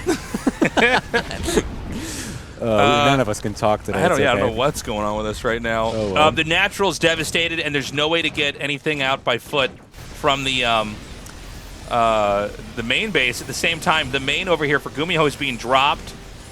There are Marauders, there are Marines. He's going to pick up and unload again, and there's actually reinforcements coming. This is actually the main army that's been floating around these medevacs for the last, like, 45 seconds. He doesn't know where to go with these, which is kind of funny. This is not clear who's going to take this, by the way. Yeah, this is super Gumiho close. is mining, and he does have stuff coming out of his factories, but these are StarCraft 2 medevacs. They can really heal very quickly. It's a bit of a grind to try to unsiege these tanks. Obviously, the damage is devastating. He's got the Marines. He's going to come down here and try to fight him. The Liberator's going to come in. I don't see any anti-air. Oh, the defense matrix going off onto that tank is actually going to keep it alive for a few more shots, but unfortunately the Liberators have no answer here. We'll be able to eventually kill those off. And a lot of units still alive in the main base of TY. Gumiho's army supply only at 30 here. He has a few scattered tanks and science vessels around the map here. What are these? A couple of mines even. Those are going to be pretty much useless in the actual engages. There's nothing going to actually walk by those right now. So it's really on TY here, or sorry, Gumiho to find all these bases and continue to deny them from mining, because he does have production. He has command centers around with SCVs still alive. So eventually he might be able to get a few more units out to actually defend against this. Goliaths even getting made out. This is the first time we've actually seen Goliaths in the in these matches as well. doing pretty decent against the bio. They're actually not dying that quick. I mean, the Marauders are having no problems against him, I think. Yeah, the Marines were getting kind of melted a little bit there. A couple of Irradiates getting thrown down by some of the Science Vessels. TY is mining at his third? Is there stuff there? Okay, yeah, there's actually about to be a bunch of SCVs. Barracks have been totally remade. I'm sorry, those are factories totally remade at 6 o'clock. Oh, these Theory Vikings are absolutely brutal right now. The Science Vessels are going to be under threat as well. The Vultures luckily will be able to spawn out just in time to be able to keep the SCVs alive at least. But now the Science Vessels, you definitely still want to keep those alive because you want to be able to get Radiates on top of the bio here because they're so good against the Marines. But he's got to be so careful with them because they're just so low. Oh, and they're just going to start to get picked off here. This is looking worse and worse for Gumiho. For a split second, I thought that the Science Vessel was going to cast a turret on the ground, like the Starcraft. I was like, like a raven. What is happening? Yeah. Because I saw the little green highlight of it. Funny. Okay. The issue is going to be Oh, that's going to be it. Never mind. The issue is that he lost. The issue is that he's dead. All right. TY wins. Alrighty. Was that what team is he on? He's on the. This is so hard to keep track of, dude. That was on Classic and Saxer. Saxer won against Yun, right? That was the Baneling? Mm-hmm. Yeah. All right, so that's the first time we're not getting an ace match. TY will send it away as the first best of 5 being taken by Team B. Even though this was supposed to look staged. We had to mix it up. We had to, we got to keep you guys on your toes. That's what happens in the writer's room. Keep you guys guessing. We really never know what's going to happen. Game 5 no matter what, but no. Yeah, we finally broke the streak of getting ace matches no matter what. So that will be the first 3-1 that we've seen in the Tasteless Time Warps, but nicely done by Team B here. Classic, Saxer, and TY getting it done for their teams. Pretty nicely done overall. I think we're still playing. Oh wait, no, never mind. Sorry, I'm stupid. No. That was all of them. That's all stupid. Of them. Never mind. What we're gonna do? We're gonna take a quick little break. Right now, Team B is up 1-0. I think this probably maybe a 10-minute break. If we run ads now, it won't happen for another hour. Is that right? Yeah. Do you know the command to run ads on Twitch? I don't have ads on my thing. We can figure it out on the break. Yeah. Putting me on the spot there. Yeah. Hey, person that doesn't have YouTube partnership, do you know how to run ads? Can you name all the capitals of every state in America? Oh, no? All right. So 3 little plugs here, guys. First plug, see my shirt, Tasteless' shirt. We got a whole bunch of other great stuff at tastelessthreads.com. Check it out. We've got a lot of fun merch on there. It's a great way to support the channel. Plug number 2, please use the command Realms if you're in the Twitch chat. They are our sponsor, realms.world. The lords over at realms.world have been big fans of the SC EVO mod, big fans of StarCraft in general, and they've been supporting us with this prize pool. And without a prize pool like this, we just wouldn't have the kind of pool that we have right now. I mean, we're getting people like MVP to show up and play for us. We pulled him out of retirement. That's right. He said, "Oh, my wrist hurts." I went, "Shut up, get on the keyboard." I got to make some coffee for my wife. Like, no. She can make it herself. You'll get your coffee beans back after the tournament. And then the final plug, and I'll put this up for, where's this thing? My Stream Deck. Hold on. It's on the second page? Yeah. Okay, that's the button for that. Check out the Patreon. This is not for us, but this is for the modders who make SC EVO, who've been doing a very good job. And, their mod has brought us a lot of great games in Korea and around the rest of the world. We're going to be back in a little bit, guys, and we'll see you soon. Yep. Sit tight.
And we're back. Hello, gamers. Hello, gamers. And some of you non-gamers, the fake gamers there in the chat. Fake gamers are also welcome to watch. We know who you are. We know who you are. We just had some Subway sandwich chat. It was good. We are our gamer bellies are full. That's We're right. ready to watch some more SC EVO action. We are going to try to run ads on the breaks. Yes. I forgot because I normally just stream myself playing games on here. Be sure to follow, by the way, if you're not following already. But, yeah, we're going to have probably a break on Game 2. We'll see. I think it runs ads every, hour or something like that. So yeah, so hopefully we can make it so that way they don't cut in the middle of the cast or anything. So we'll just have a dedicated time to throw up those ads so they don't impede on our amazing casting. On your viewer experience. Yes. So, if you're just now joining us, we have just now wrapped up. What is it, Pregnant Sonic in the chat? What was I saying? Match 1. That was won by Team B, playing Starcraft 2 races. We're going to now go into Match 2. This is a best of 5. If Team B wins here, it is over. If Team A can win here, then there's a realistic possibility. Well, not a realistic possibility. It's going to happen. I'm getting distracted because I see Yoshi has just laid an egg in my Twitch chat. This is so hard to do. I never cast with Twitch chat open, but because this is just done in my stream room, I can't not read it, and so I'm like, I don't know what's going on. You're also just in the spot where you're just naturally looking at the chat. I literally can't look at the chat because I'm trying to observe and get everyone into the lobbies and everything, so I can't really see it easily. Yeah, I couldn't even tell what that was. Did I do that? So if Team A can win here, playing StarCraft 2 races, then we will go to the ace match. Otherwise, the story ends. It's over. It's over. And the amazing we always end ace StarCraft match. 2. We shut the servers down. It's done. Yeah, I give a nod to Blizzard. Yeah. And they bring Bobby Kotick in just one more time to pull the lever to kill this game. Oh, my God. All right. Okay, so we are going to go, who is it? Saxer versus Gumiho for Game 1. It's going to be on Polypoid. I'm so glad that we actually have Polypoid in the map pool. This is a great StarCraft 1 map. I'm curious to see what it's going to look like in an SC EVO match with these two. It is going to be Saxer on StarCraft 1 Zerg, Gumiho on StarCraft 2 Terran. This should be a pretty good match, just in general. Yeah. I'm curious how this one ends up going here. So we're switching over the StarCraft 2 and Brood War, so that way each team gets their chance. Is that a carriers with boobs? What is that? A carrier? I think it's a vulture. Oh, it's a vulture. Okay, I couldn't figure out what it was. I'm like, I didn't know what boobs. Oh are. yeah, because that's the quote. Is that a pair of balls? That's the quote. All right. Was it moving on or get it on, get it on. Move it on. Yeah. Move it on. Now I can't cast. I'm so horny from that text that you guys posted in there. I'm way too excited. Smaller type of Terran. Oh yeah. Thanks, chat. This is what we need while we're trying to cast this extremely this is serious. Guys, Guys, computer game tournaments are serious business. Stop it right now. Everyone, stop it right now. You're not allowed to do this. Do you have a pedal to skip dono? Is that what that is? Is that your skip? Dono skip pedal. I do have one of those. I like it whenever Artosis is doing this on stream and he gets a terrible dono and you see him just go it's like whole body. He's like, oh, where's that foot pedal? You watch Artosis use his legs for anything other than walking to a computer. Yes, it's not a natural thing. We have Saxer here in the top right, Gumiho in the bottom right. Out of all the matchups that we're going to have today, I was really interested in this one just because I think this should be a really close, great matchup. Hopefully. I'm sorry, is this... Oh, okay, this is Polypoid. Yes. It is Polypoid that we've got yet again. So we'll be seeing another... well, not another, but just another... I should say another game on the new map here. So, yeah, it's going to be Gumiho SC2, and a lot of lings with speed coming in for Saxer on the Brood War Zerg here. So this is... obviously, in SC EVO, you just have more workers, but this is a pretty common idea to just mine enough gas to get Zergling speed. Then you start to expand, and you try to control them. But Gumiho's going for a Reaper. which makes this extra interesting because the Reaper is basically the most nimble, easy to escape unit from StarCraft 2, and the Speed Zergling is the same thing in that from StarCraft 1. Only probably going to be better at fighting. Yeah, luckily for Saxer, he's kind of gambling correctly here, sending them to the bottom right-hand side. Has no scouting information just yet, but is just going to throw them down here, actually catching the Reaper, getting half its health killed off right off the rally, so that's going to be pretty good for him. But unfortunately, there's a full wall here, so he's not going to be able to get up into the main base. We'll be trying to just deny this SCV on the low ground. I'm surprised why he's not doing it with all of the Lings here. Should just honestly try to target that down, but he's trying to maybe bait the Reaper into them. SCV going off on a long journey, just deciding, never mind, I'm never making this command center. Just getting sent across, will die to the other Lings over here as well. So I think Gumiho might actually have to cancel this. Yep, there we go. Cancel the CC, make it on the high ground.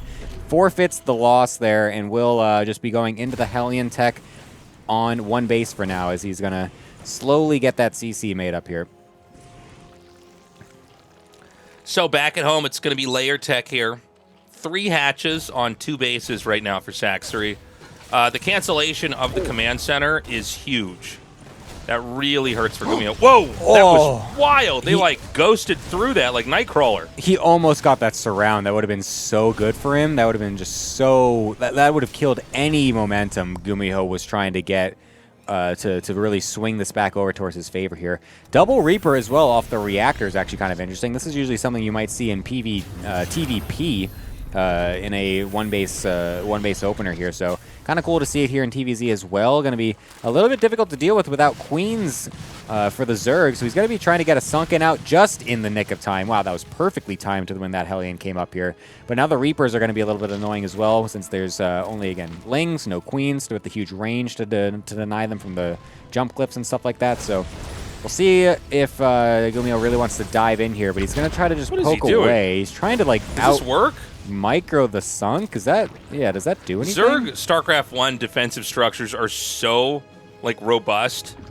It's so hard to kill them that I'm interested that he's doing that. I guess the truth is that the Reaper's going to heal anyways, but never would occur to me I'd see him poke in like that. I mean, you can just keep throwing the grenades as well. Well, you could also really just target. You could target with the Sunken Colony and kill a Hellion. Yeah. I don't know, man. I'm like, admit it, I'm better than these pro gamers. Let's get right to the point, okay? Yeah. We got the Muta, the Spire coming back on the back end here for Saxer. So he's going to be trying to go straight into 2-base Muta. I don't know if Gumiho's going to really be prepared for this. I don't know if this even... Does this even look like a Muta thing from Gumiho's perspective? Or does this just look like a, oh my god, there's Hellions and Reapers and I don't know what to do, so I need to just not die? He's just spacing it out because if a tank comes, it's going to be more spaced out. He'll have to, like, siege and unsiege. I think in theory is why you do that. No, I'm just saying, like, does Gumiho just kind of look at this and be like, is this him trying to not die, or is this him not making gas units so that way, like, he's actually going mutas? I think it's a big giveaway that it's going to be mutas, for sure. He's going double Cyclone and Raven on the back end. That doesn't look like he thinks it's mutas, is the thing. Oh my god, is he just going to shove up the ramp? Oh my god, I mean, there's only Lings out right now. The mutas are still in production, and that's going to be a massive hit for all those Hellbats. This Muta's got to spawn out right now, and they will just do that. Is this actually going to be enough damage to kill these Hellbats before they can get on top of the drones? Oh my god! Oh, he's just going right past them. Oh no. 10 drones getting killed off. There might be even still more here as the Hellions switch, and we'll start to chase them down. Oh my god, will he get another shot? I don't think so. Finally, the Mutas will be able to catch up. 12 drones in total. Big damage, for sure. But now there's a couple Mutas. Do we have defenses from Gumiho? Only a few Cyclones for now. So you're making a Banshee as well? He's got 4 Cyclones as his anti-air.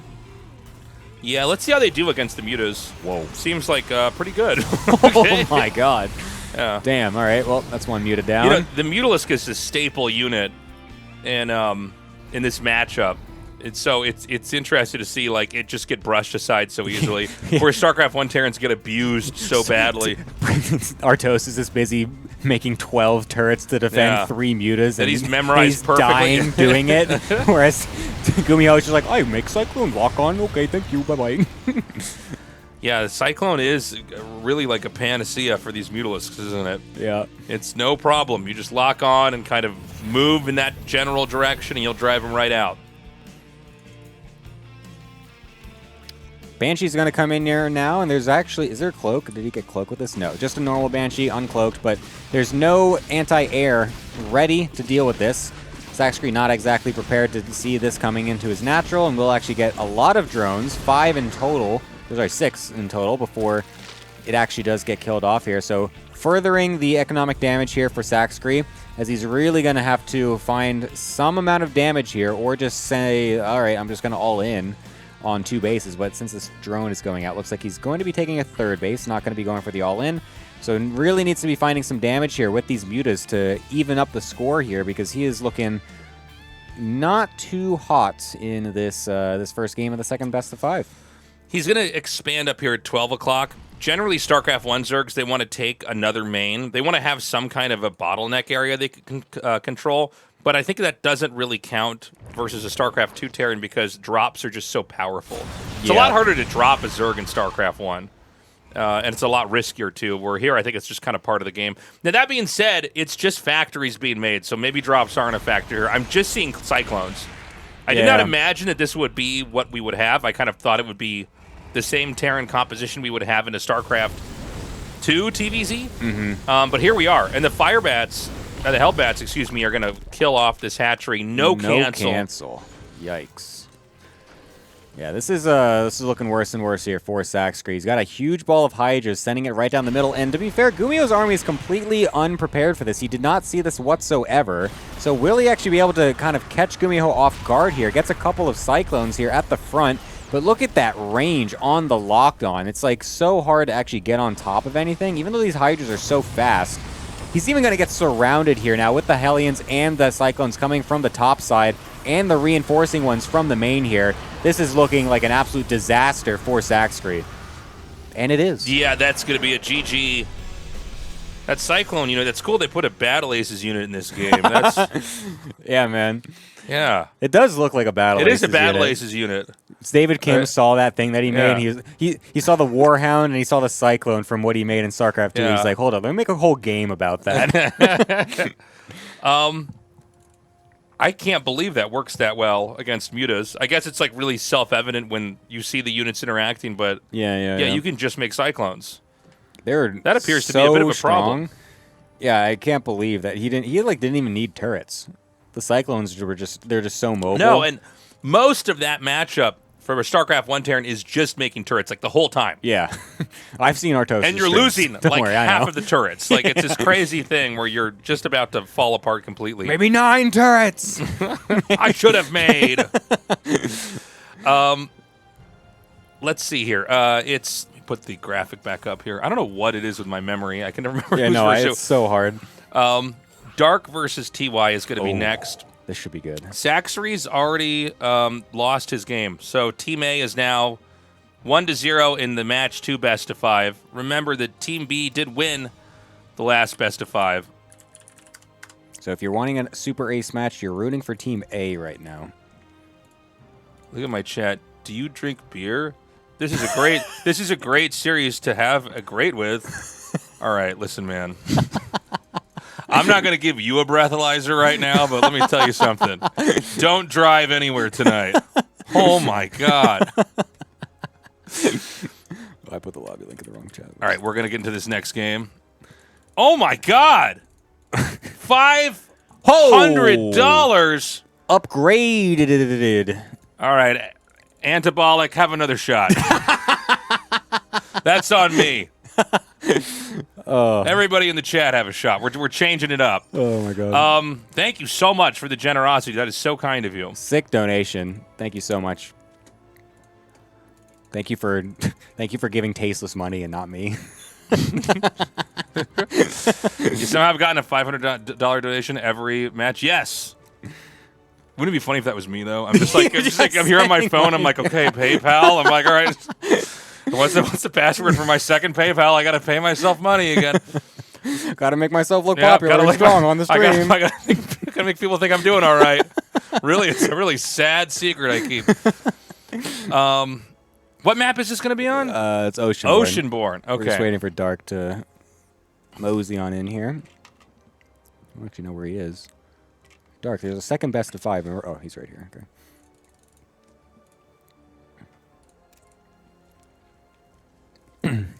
So, Dark versus TY. This is going to be a fun one. It's going to be TY on StarCraft 1 Terran. Again, he is a very viable SC1 Terran. He's actually been more active in StarCraft 1 right now, playing in ASL. Again, beating Jaedong, which was wild to see. And then also when he was in GSL this last season, he took a game off Maru. So it's it's crazy. insane. Takes a map off against one of the finalists, just barely being active at all, out of the military as well. It's so crazy. We're still waiting on our players to get ready, so we got a little bit of downtime here. Thank you again for coming over, Gemini. Oh, of course, doing all this for me. Thank while you I for sit here having and me be your wonderful co-caster no problem, and organizer and everything. I appreciate it. I did take a nice little nap before you came over. It's true. I woke him up. I knocked on the door, and he's like, whoa, whoa, whoa. Actually, you didn't wait. 5 minutes before you came over, my cat, Fuzzums, came over there and meowed in my face, and I went like this. I went like, what? I like woke up, and it just sneezed in my face. I was like, oh! Oh, and then I kind of laid there with heart palpitations because I knew I probably couldn't fall back asleep in time to Fuzzums knew the schedule. He knew exactly what he was doing. Just like right in my face. I texted him you have that where beforehand. if you wake up and it's like, oh, like how much time do I have? I have 7 more minutes of sleep, and I'm just gonna lay here and have anxiety instead of just getting out of bed. Yeah. That's what I had. No, that's me like every single day, basically. Although normally I think I'm a better host when you come over. Normally you come over and I offer you water, and then I go, still or sparkling? I have done this. Yeah, no, he does this every single time, and I never say sparkling, and he always I asks just give me you the every option. time. I'm like a waiter. Yeah. No, I appreciate that. That has hospitality, man. Tasteless knows how to. Oh my God, there's so many emotes in chat all of a sudden. Tasteless knows how to have a guest over his house, man. That's right. He's a nice host. It's true. You actually drink sparkling water? Yeah, I just drank one. Oh, that's what you're drinking? Oh, I hate sparkling water, dude. It's just like it feels so for weird. some reason I hated it, especially when I would do tournaments in Europe. You know, sometimes if the production company is good, they'll give you bottles of water that you have there, and I would be like open one up and I'd take a sip and it'd be sparkling water. I'd be like, ah, God. I don't know what happened. At about the age like 35, I started liking it, and I don't know why. That's so random. Yeah. What the hell? Yeah, no, I just feel it tastes so weird. It's like it's like you get the feeling of tasting soda without any of the flavor, so it just feels like you're just drinking like super flat soda. It's a little bit. Say it with me. Tasteless. Oh. I didn't actually realize what you were doing there for a second. Sorry. I don't know. Nice. I'm like, once a year I get to make this joke. No, I don't know why I like it now. I also like olives now, too. I was anti-olive. Now, any kind of olive. Green olive, black olive. Actually, I don't like them with pits. No, anything with seeds or pits inside is figure stupid. this out? I got to get the seed out now? It's so dumb. It's a little mini game with your food. It's like so dumb. Or it's it's a terrible accident with your teeth when you don't know that the pit's in there. Oh, God, I hate that. Now, in this game, we've got TY in the bottom right, Dark here in the top left. Now, this should be a good match, I think. The fact that it's TY and Dark. I mean, Dark is this is the first time we're having Dark in the SC EVO matches, so it's kind of cool just to see him playing these as well. So he's going to be doing SC2 Zerg this time with TY on the Brood War Terran. So Dark, obviously, literally the reigning GSL champion, knows what he's doing with StarCraft 2 Zerg. TY being the, we think, just kind of the best all-around SC EVO player playing the Brood War Terran. So I feel like this has the potential here to actually be a crazy good game. And I hope it doesn't just end in 5 minutes after me hyping this up super hard. That'll happen. Sometimes I'm talking about how good this guy's macro game is, and I look down, I'm like, oh, he's doing it all in. I should look at the mini-map more often when the game starts. The two of these guys going up against each other, I agree. I think it's going to be a great match. By the way, Dark on Team Talon, all these StarCraft 2 players are getting picked up on all these major teams. Mm-hmm. This is in part because of the Esports World Cup. There's now an incentive for every team to have somebody from every game. Yep. Which is really cool. Yeah, no, StarCraft awesome. 2 is not the biggest esport. It's certainly not the smallest esport either, but I think there was a problem historically where one esport, or maybe one or two, would just kind of overshadow everything, and it would actually hurt the smaller esports. Mm-hmm, mm-hmm. Yeah, it's just cool to see so much sudden interest in all of these teams to pick up some of these players. I mean, Talon is just kind of a cool org in general. Their Valorant team is run by some cool people, and just the content they do. I mean, the fact that we got to do that little announcement video for them as well was super fun. Yeah. Something that you just don't really see with a lot of StarCraft 2 teams nowadays. So really fun to do that stuff. If you guys haven't seen that, you guys should all watch it. It's actually hilarious. Go look up the Talon esports Twitter and find the Dark announcement tweet. The video that we got to do with them was super fun. I also did, I think, like a 30-minute interview with Dark on my YouTube. Oh, yeah, that's right. Yeah, yeah. I think it was like 20, 30, 40, something like that. I don't. It was edited, but yeah, it was really cool to actually sit down and interview him for that. So, for the time being, I mean, look, not a lot's happened. It is going to be 3 racks play from our Terran player. He is getting 1 fire bat as well. Oh, I'm sorry. He's getting a medic. I thought I saw a fire bat somewhere. There is. Oh, no, there is. Okay. We got 1. Look, I love how tiny they look in this game. Because in the do. StarCraft 2 model that this is actually, like, huge. Like, it looks like a Marauder in the campaign or whatever. Well, you can tell they didn't skip shoulder day, but they didn't work out any other body parts. Yeah. It looks so silly looking. Love it. All right, we'll see how this is going to do. We got a Spine Crawler coming up. Roachborn is not even done. We got a lot of Queens, a lot of Lings. I feel like the Queens are going to be pretty decent here.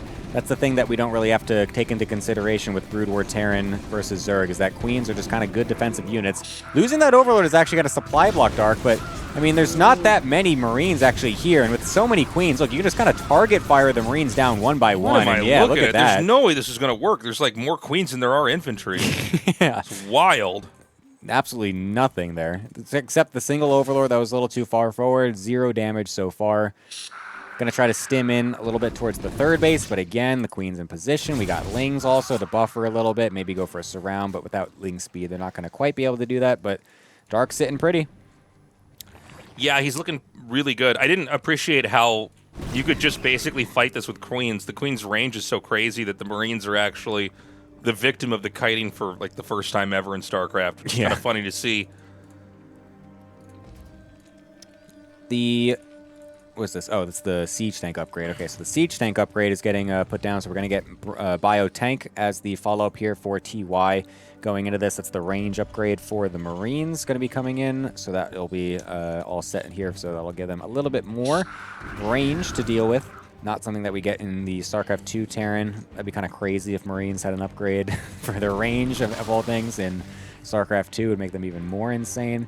But now that we got Roaches out on the field for Dark, there's really nothing at all that TY can get done here with just this Bioforce. So he's going to be sent back to his home, basically, and just going to be forced to turtle on some of these tanks and wait until he can maybe get a big enough army.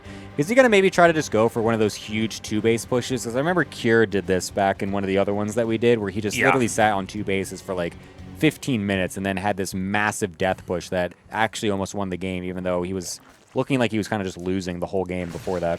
Yeah, I mean, I think that's probably what he's going to do. That's kind of what you do in StarCraft 1 a lot of times. You take a very late your 3rd and 4th base, you just sort of power up and try to hit him really hard.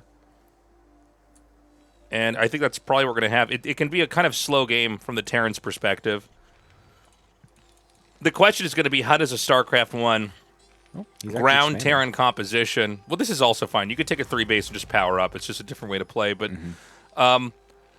yeah, I mean, it's the bigger question is going to be, how does a StarCraft 1 Terran army fare against the StarCraft 2 Zerg army? Because StarCraft 1 Zerg, it functions really differently. You kind of have to rely on Dark Swarm or surrounds or surprise angles with lurkers to kind of really punish. But StarCraft 2 has more of a composition that allows you to straight up fight. And we're seeing it with roaches being produced here. I mean, there's nothing like a roach in StarCraft 1. It was actually, I remember it was like the first unit I thought, and this is going to sound dumb because it's so basic now, but I was like, I got to wrap my head around this thing. It seems like a really tanky kind of like short-range Dragoon that the Zerg has.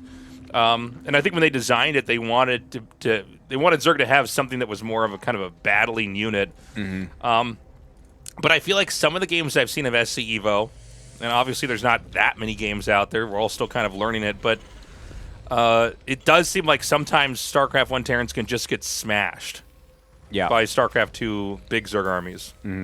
I mean, Ultras are really good. I mean, Banelings are really good. Fungal is really good. There's just a lot of things that you can really abuse for a StarCraft 2 Zerg. And just the fact that Queens give you such a nice defensive edge in a lot of these early engagements when you're trying to get poked at by the Terran, it just makes it so that way you can really just get set up huge on massive base counts. Irradiate getting thrown down on that Roach. I love the new effect that they have added into the game to show that. It looks looks really cool. And it's gonna die and it's gonna go in a nice acid death. Blech. Very nice. Nice splitting for Dark as well to be able to not take so much damage there. So it's kind of interesting to see that versus Roaches, because Roaches aren't usually a unit that you'd think kind of you want to use that against just because they're a little bit beefier, right? We saw it before on like Lings and Banes, and they just literally evaporate them. So Roaches, it's actually kind of cool that you can do that against Roaches, because I mean Dark was doing really well against the Terrans, going for like this, you know, in StarCraft 2, going for like Roach Infestor and stuff like that. So. Yeah, I don't know. I'm just kind of curious how the Science Vessel was able to do against them. So there's going to be a small maneuver up here. Remember that StarCraft 1 Terran, they don't have medevacs that just pick up and run away. And yes, you can get drop ships, but they don't really function the same way. So you can't kind of replicate that composition and make it work. Which means I think a StarCraft 1 Terran versus StarCraft 2 Zerg, you really can't lose a big fight. Or do you risk losing a game? Yeah, it's true. We're even getting Vipers out here from Dark as well. Going to be able to use Blinding Cloud on some of the tanks, and probably even the Bio as well, to really mess up the targeting AI and everything with that. Got a couple Science Vessels out for sure here now. Ooh, missing the Fungal now for Dark is going to be a little bit unfortunate, but not the biggest deal. But with all these Science Vessels out and not much to actually contest them, it's going to mean that you can put down Irradiates pretty freely onto these units. Infestors getting targeted, one of them getting killed off there, the second one almost dying to the splash damage of it as well. So these Irradiates from the Science Vessels are going to get a little obnoxious, because you don't have Scourge as a StarCraft 2 Zerg just kind of dive in and try and target the Science Vessels down like you normally do in Brood War. So I hadn't thought of that. You really just have the Hydras. I guess we're going to soon have these Vipers now with enough energy, so you can just yoink the Science Vessels in. They do have a lot of health, and there's not that many Hydras, so it's not like they're going to die instantly when they get yoinked in either. So I'm just really curious what these interactions are really going to look like once these armies actually take a huge engagement instead of just kind of poke at each other. Take a scan down here. You know, Dark looks really scary. Like, he just has so much of the map. Yeah, he's really just kind of overtaking everything on his side, just making sure that TY can't get on his side of the map at all. So Dark is going to try to probe around and poke into these little corners here. I don't think he's going to get anything done. So I think he's just going to be kind of staying back and playing, you know, get more ahead. There is a Nidus coming in here. Now, let's see. Is he going to notice this? I would not even be thinking about this. I actually kind of forgot Niduses were a thing when I was watching this. I was so caught up in how Terran's going to move out. I mean, this is what he's been doing so well in StarCraft 2 in TVZ as well, just getting huge Lurker Niduses into the main bases. TY only just now realizing that's in as it pops. We do have it Irradiates, so that's one thing that is a little bit easier to deal with these Lurkers, is that you can just throw down a bunch of Irradiates on all of the Lurkers, and eventually they will die. You don't necessarily need to bring your whole army to deal with it, but on the same time, Dark coming into the front and at the third base, but not really attacking with the third base army, but still lots of units absolutely everywhere. TY suddenly crumbling to all this pressure as there's just units literally everywhere on the map right now. I mean, this is insane. He still can't get up the ramp. There are more Lurkers can still come through here. Again, it's very difficult to get infantry like this through these narrow areas. It looks like he finally forces his way through. He kills off the Nidus. Another one starts, it's going to be denied as well. I mean, the reality is TY is so small and already being hurt pretty badly economically. The push is going to come out. But, I mean, the amount of the map that Dark has is insane. I really am having a hard time kind of imagining a world where Dark ends up losing this game. Yeah, luckily that Nidus is going to get denied here. TY paying enough attention to deal with that. A couple of units trying to move the units away from the front here, so a couple lurkers will get forward, but Irradiate's gone down on them. We'll eventually kill those off as well. The interesting thing is that now we are just kind of remaxing as Dark on Hydras. And I wonder what that actually, if that's actually going to be good enough here against just a Bio and Irradiate comp from TY, because the army size is still pretty okay for TY. There's a lot of Science Vessels and can throw down a lot of Irradiates on top of those Hydras, and I feel like they might just melt if a couple of them do end up getting thrown down on some big clumps. And here we go, already starting to see that right now as a lot of those Hydras start to just absolutely disintegrate. These freaking, what are they, Irradiates. It's just absolutely incredible how much damage those do. But the problem, again, is that, like you're saying, Dark is just huge. He's got so much of the map and so much income to be able to just throw these armies at TY. All right, another push in over here. And I don't know. I mean, the tanks are pretty well placed. I don't see very many Marines in front of the last tank that's up here. It is a kind of thorny position to move through.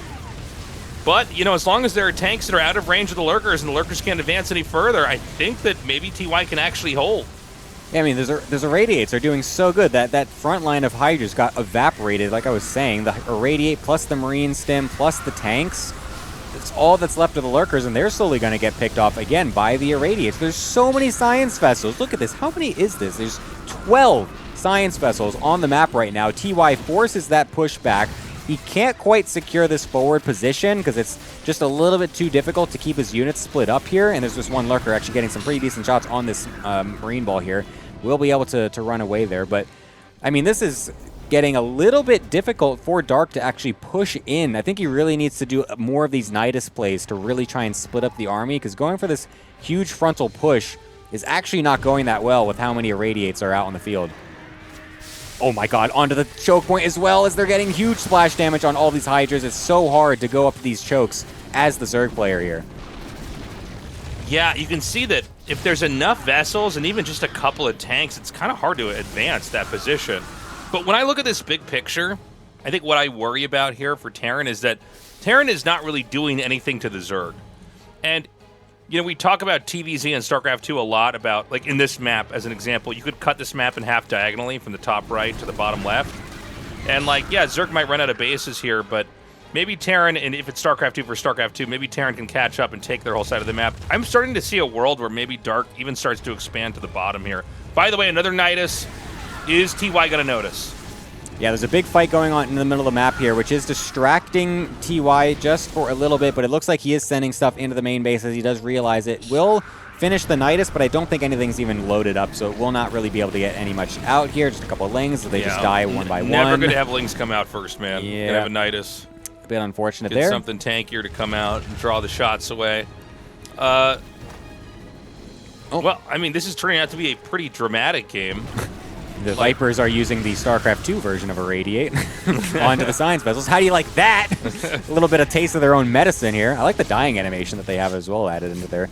These modders have done so well with these models. It's actually crazy. Yeah, they put a lot of love into this, man.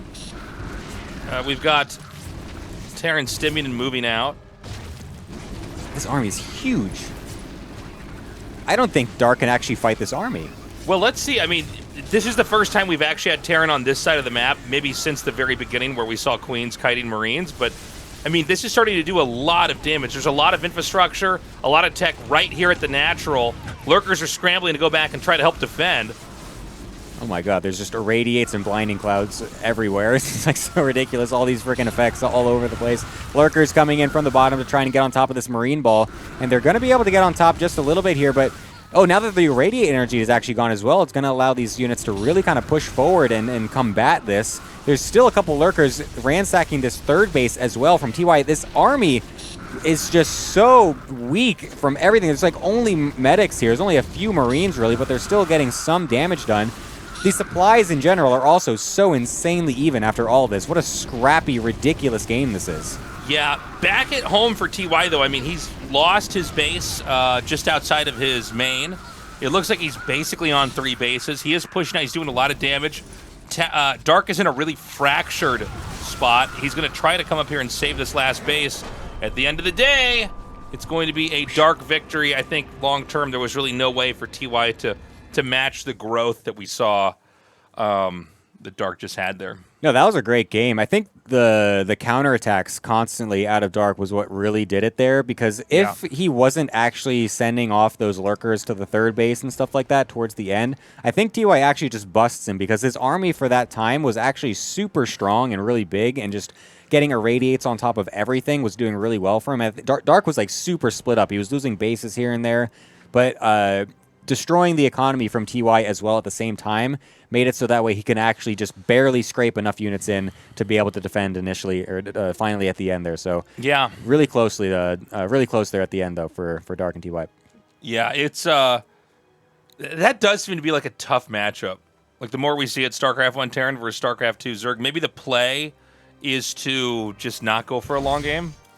You know, you're allowed to rush, you're allowed to do some weird stuff. This mod is still very new. I mean, the Queens did so well, though, in the beginning to defend. It was kind of hard. I mean, he did go for CC first 3 racks, so it's not really the most aggressive thing. So, he just kind of, it was like a kind of generic textbook push. Yeah. Guys, we're going to go to a short break here. If you want to support the channel and subscribe, it is going to be ad-free. We're going to try to schedule this so that we have ads running when there is no games. And so in order to not get bumped with an ad, we're going to throw it on now. Go to tastelessthreads.com. That's my merch site. We have this Taste OSHA shirt you can get there, but there's a whole bunch of other stuff, posters, mugs, hoodies, stuff like that. Check out the Patreon. I'm going to leave this up over here. Second page. Thank you. Sorry. Patreon. Support the modders who help make this possible. And, of course, guys, go to realms.world. Check out their website. Do that for me, guys. Go to their site. Give them a look-see. They are keeping us prize pool good to go, as they say. That's a technical term for it. I'm so bad at this. Oh, my God. God. But we appreciate their support. They are leading they're the major leaders in getting blockchain integrated with gaming. So we love them. We appreciate them. 3-minute break coming up. And when we come back, we're going to go into Game 3 here in this second best of 5. See you guys then.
And we're back. Hello, hello, hello. Hello, everybody.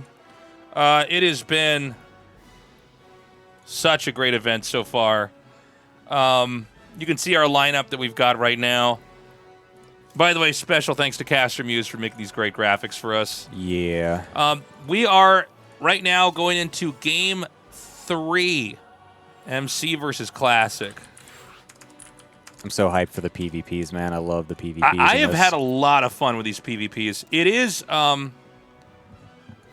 let's see here. The game, wait, so why am I confused now? Gumiho, Saxer. 2-0. It's 2-0 for Team A right now.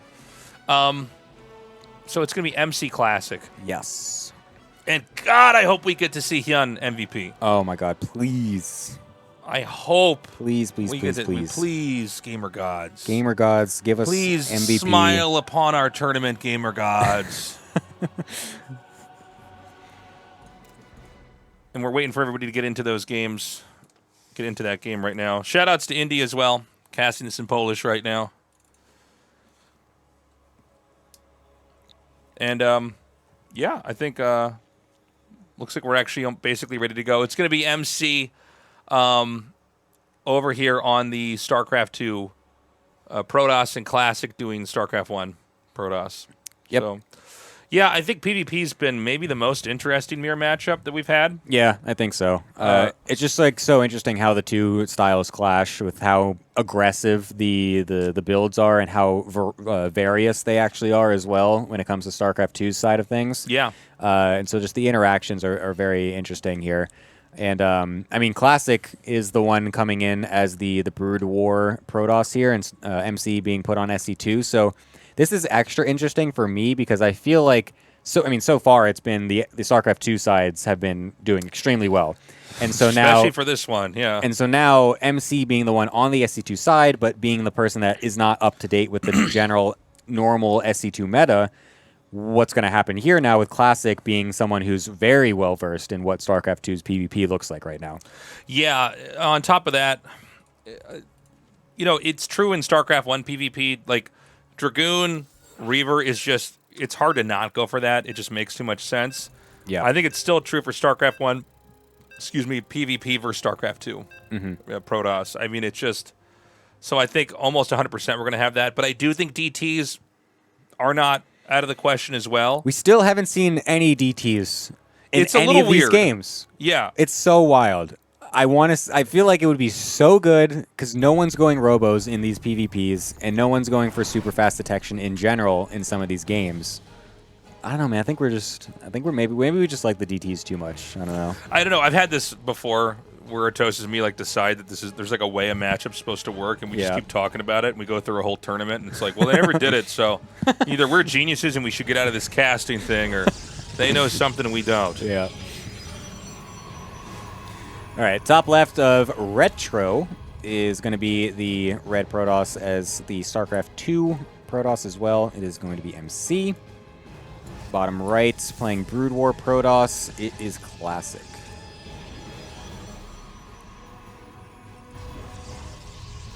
Now, PvP has always been a matchup that has suffered from hard fork techs.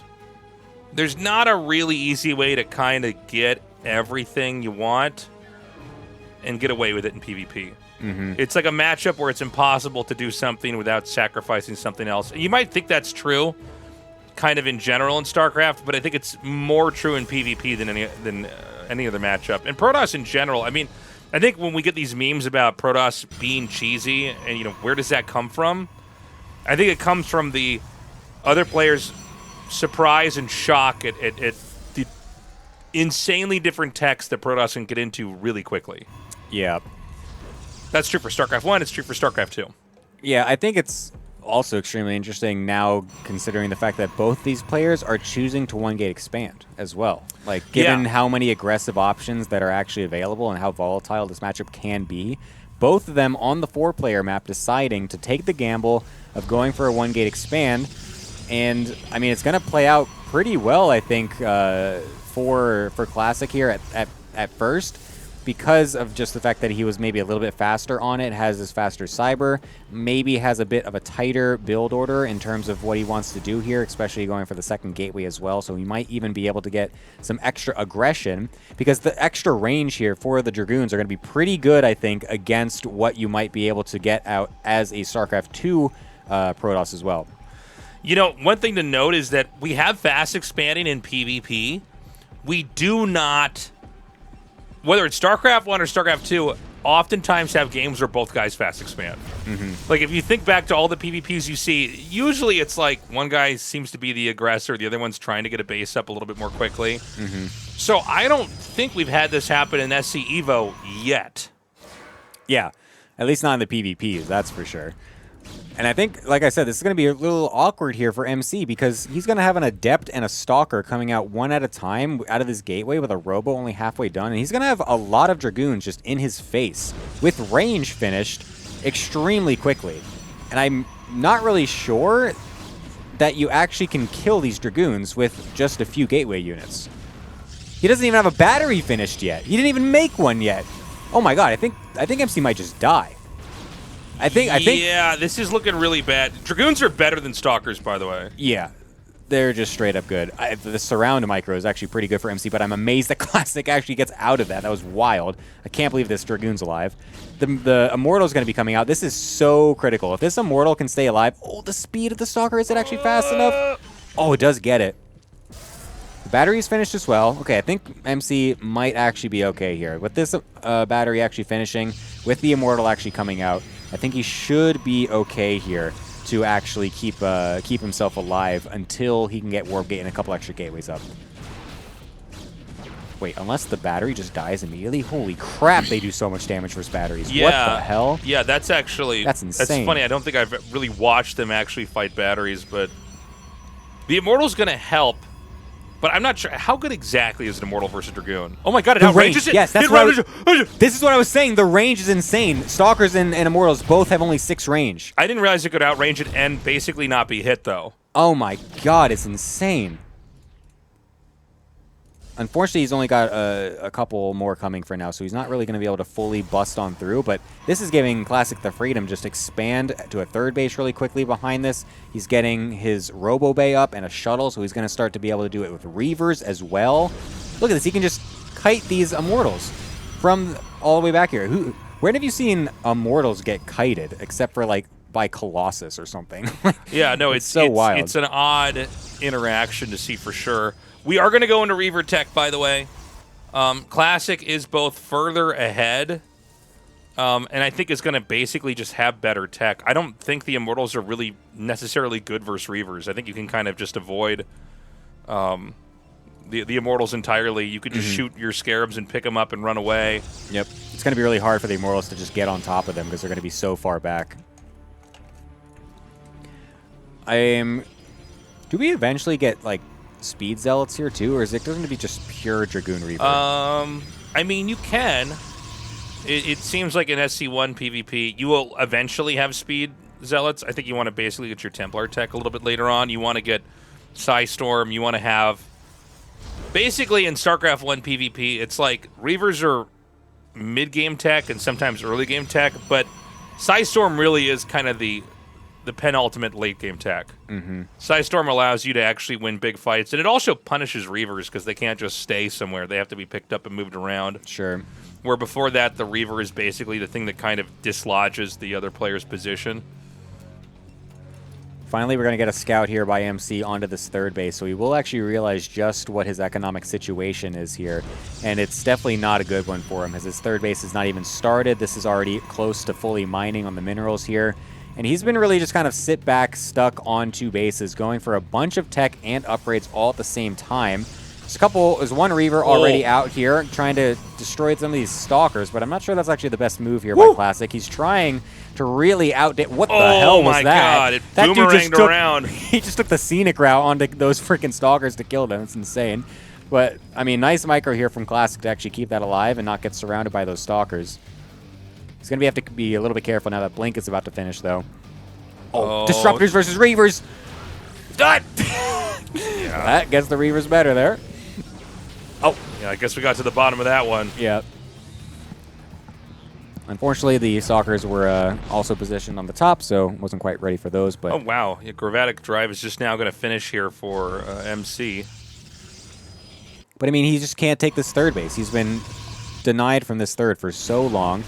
Dragoons are going to find these Stalkers out in the front here as well. And again, the range of these Dragoons are so... Actually, he's just going to dive in. I don't necessarily think this is the correct idea. Well, he's going to thin out the Immortal number, but you could see it didn't work out, as well as he had hoped. Yeah, now there's actually Disruptors here as well for MC. Could maybe even flank these Dragoons. Oh, my God. They're actually not quite fast enough. I think if you could get them set up correctly, you could just win that. Yeah. Is this basically everything that Classic has? No, he's got some more stuff back at home. He's got a lot in production. He does have a Reaver, and he does have, again, a lot of economy here to fully replenish all these forces. But, I mean, that was a huge misstep. I really think I think he both misutilized the advantage of what Dragoons have in that engagement and just didn't realize that Stalkers and Immortals still do a lot of bonus damage to Dragoons as well, because they are also armored. So now this is actually going to be really awkward here as we have the Disruptors actually misfiring both, completely going past all of the units of Classic, and that's a lot of the firepower for MC. Blinks on top, though, will be able to snipe these things down, but with the probes and some zealots coming in as well, it's going to force MC back just a little bit, and I think Classic will just barely be able to hold this until the next warp-in at least. I gotta say, I'm kind of stunned at how well that fight went for Classic. It looked like he just almost didn't have anything at all. Yeah, I know. That was like really knife's edge right there. The blink-in made it really close. I think if any of those two Disruptor shots hit, then I think that actually can swing towards MC really heavily right there. But unfortunately, totally whiffed on them, went far past the army, didn't refocus fire them back towards the Dragoons, and does not get the value out of them there. Does he have any left? No, he's only got one in production right now, so he lost those Disruptors as well. So now this economy from Classic is really going to start to kick in, because now he doesn't actually have the army disparity from losing those units randomly in the middle of the map from the misjudged attack, and now he's just got everything slowly coming in here as well with multiple Reavers. This is going to start to swing towards Classic's favor really heavily, I think. Okay. War Prism's going to fly in here. Stalkers are going to be a bit of a nuisance. They can't cause any of the kind of devastating damage we saw from the Reaver, but this will draw Classic back a little bit. Classic is expanding into the bottom left, by the way. I mean, it's getting a little bit out of hand here. But, you know, that little move with the War Prism, it was a moment where MC thought maybe he's got some kind of an opportunity to come in here and hit the third base. Didn't work again. I do worry that just big picture, MC's going to get too far behind.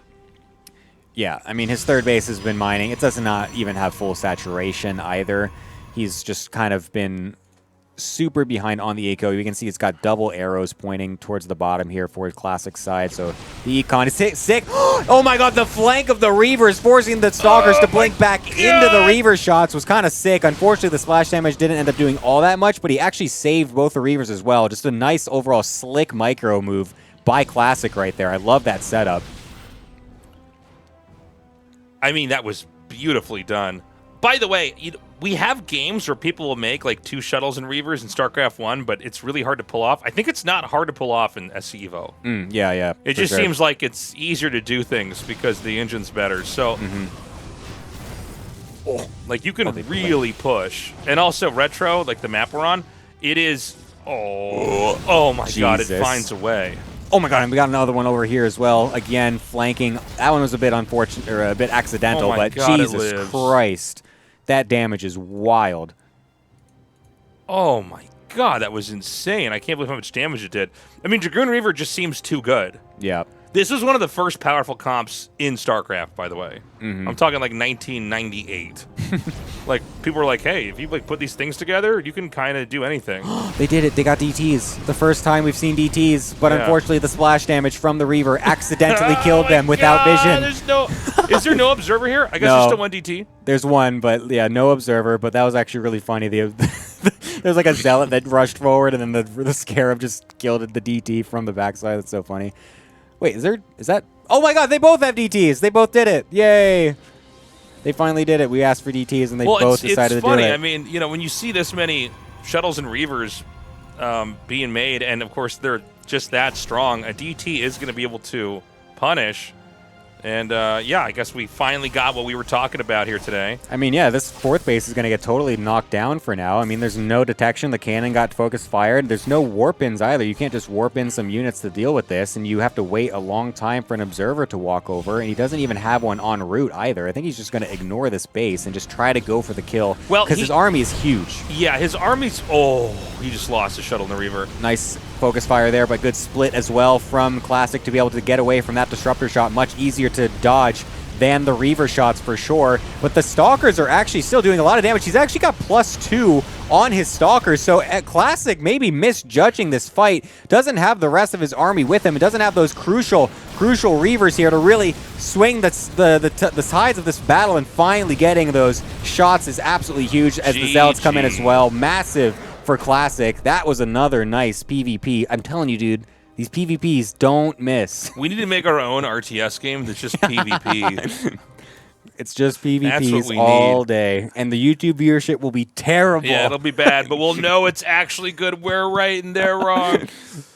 Okay, so score-wise, Classic winning that. That's going to be the first win for Team B, allowing them to kind of get back into... I don't know, maybe being able to take this. Team B did win the first best of 5 for today. Yeah, I mean, so Team A was doing really well there in the beginning of the second series as well, so we needed that to be able to get to our final match here, which we really wanted to see, because we get another match of MVP, which is going to be super sick. I hope we can I was a little bit worried win. when we started to get a one-sided start here with the first 2 games, because I thought, oh, man, what if we don't get to have MVP play? Yeah. So we're going to get MVP into the game right now. MVP, if he can win this, we're going to go to the ace match for best of 5 number 2. Yep. If his opponent wins here, that's going to be Hyun. Then we're going to be, that'll be it. Team A will have won. They will have done it. And we'll be going to another match. Yeah, this one's going to be kind of interesting because obviously both of these players have not been active in StarCraft 2 in a very long time. Right. Hyun a little bit more so than MVP, did play through Heart of the Swarm, and I think maybe even a little bit of Legacy. I can't remember exactly, but MVP has definitely been the most inactive out of all these players. So, but in general, they've both not really been playing much comparatively when they used to. So to have these two be playing against each other now, with now MVP being switched back over to Brood War, I'm a Terran that I think is going to be a little bit better for him if he wants to keep going for that mech play, because StarCraft 2's mech I think is going to be a little bit harder to make work, but Brood War mech is definitely where it's at. Yeah. And we'll see if he even goes mech. He might not. We don't know. He did want us to warn the viewers he's not in great shape. I think we can all agree we're just happy to have MVP here.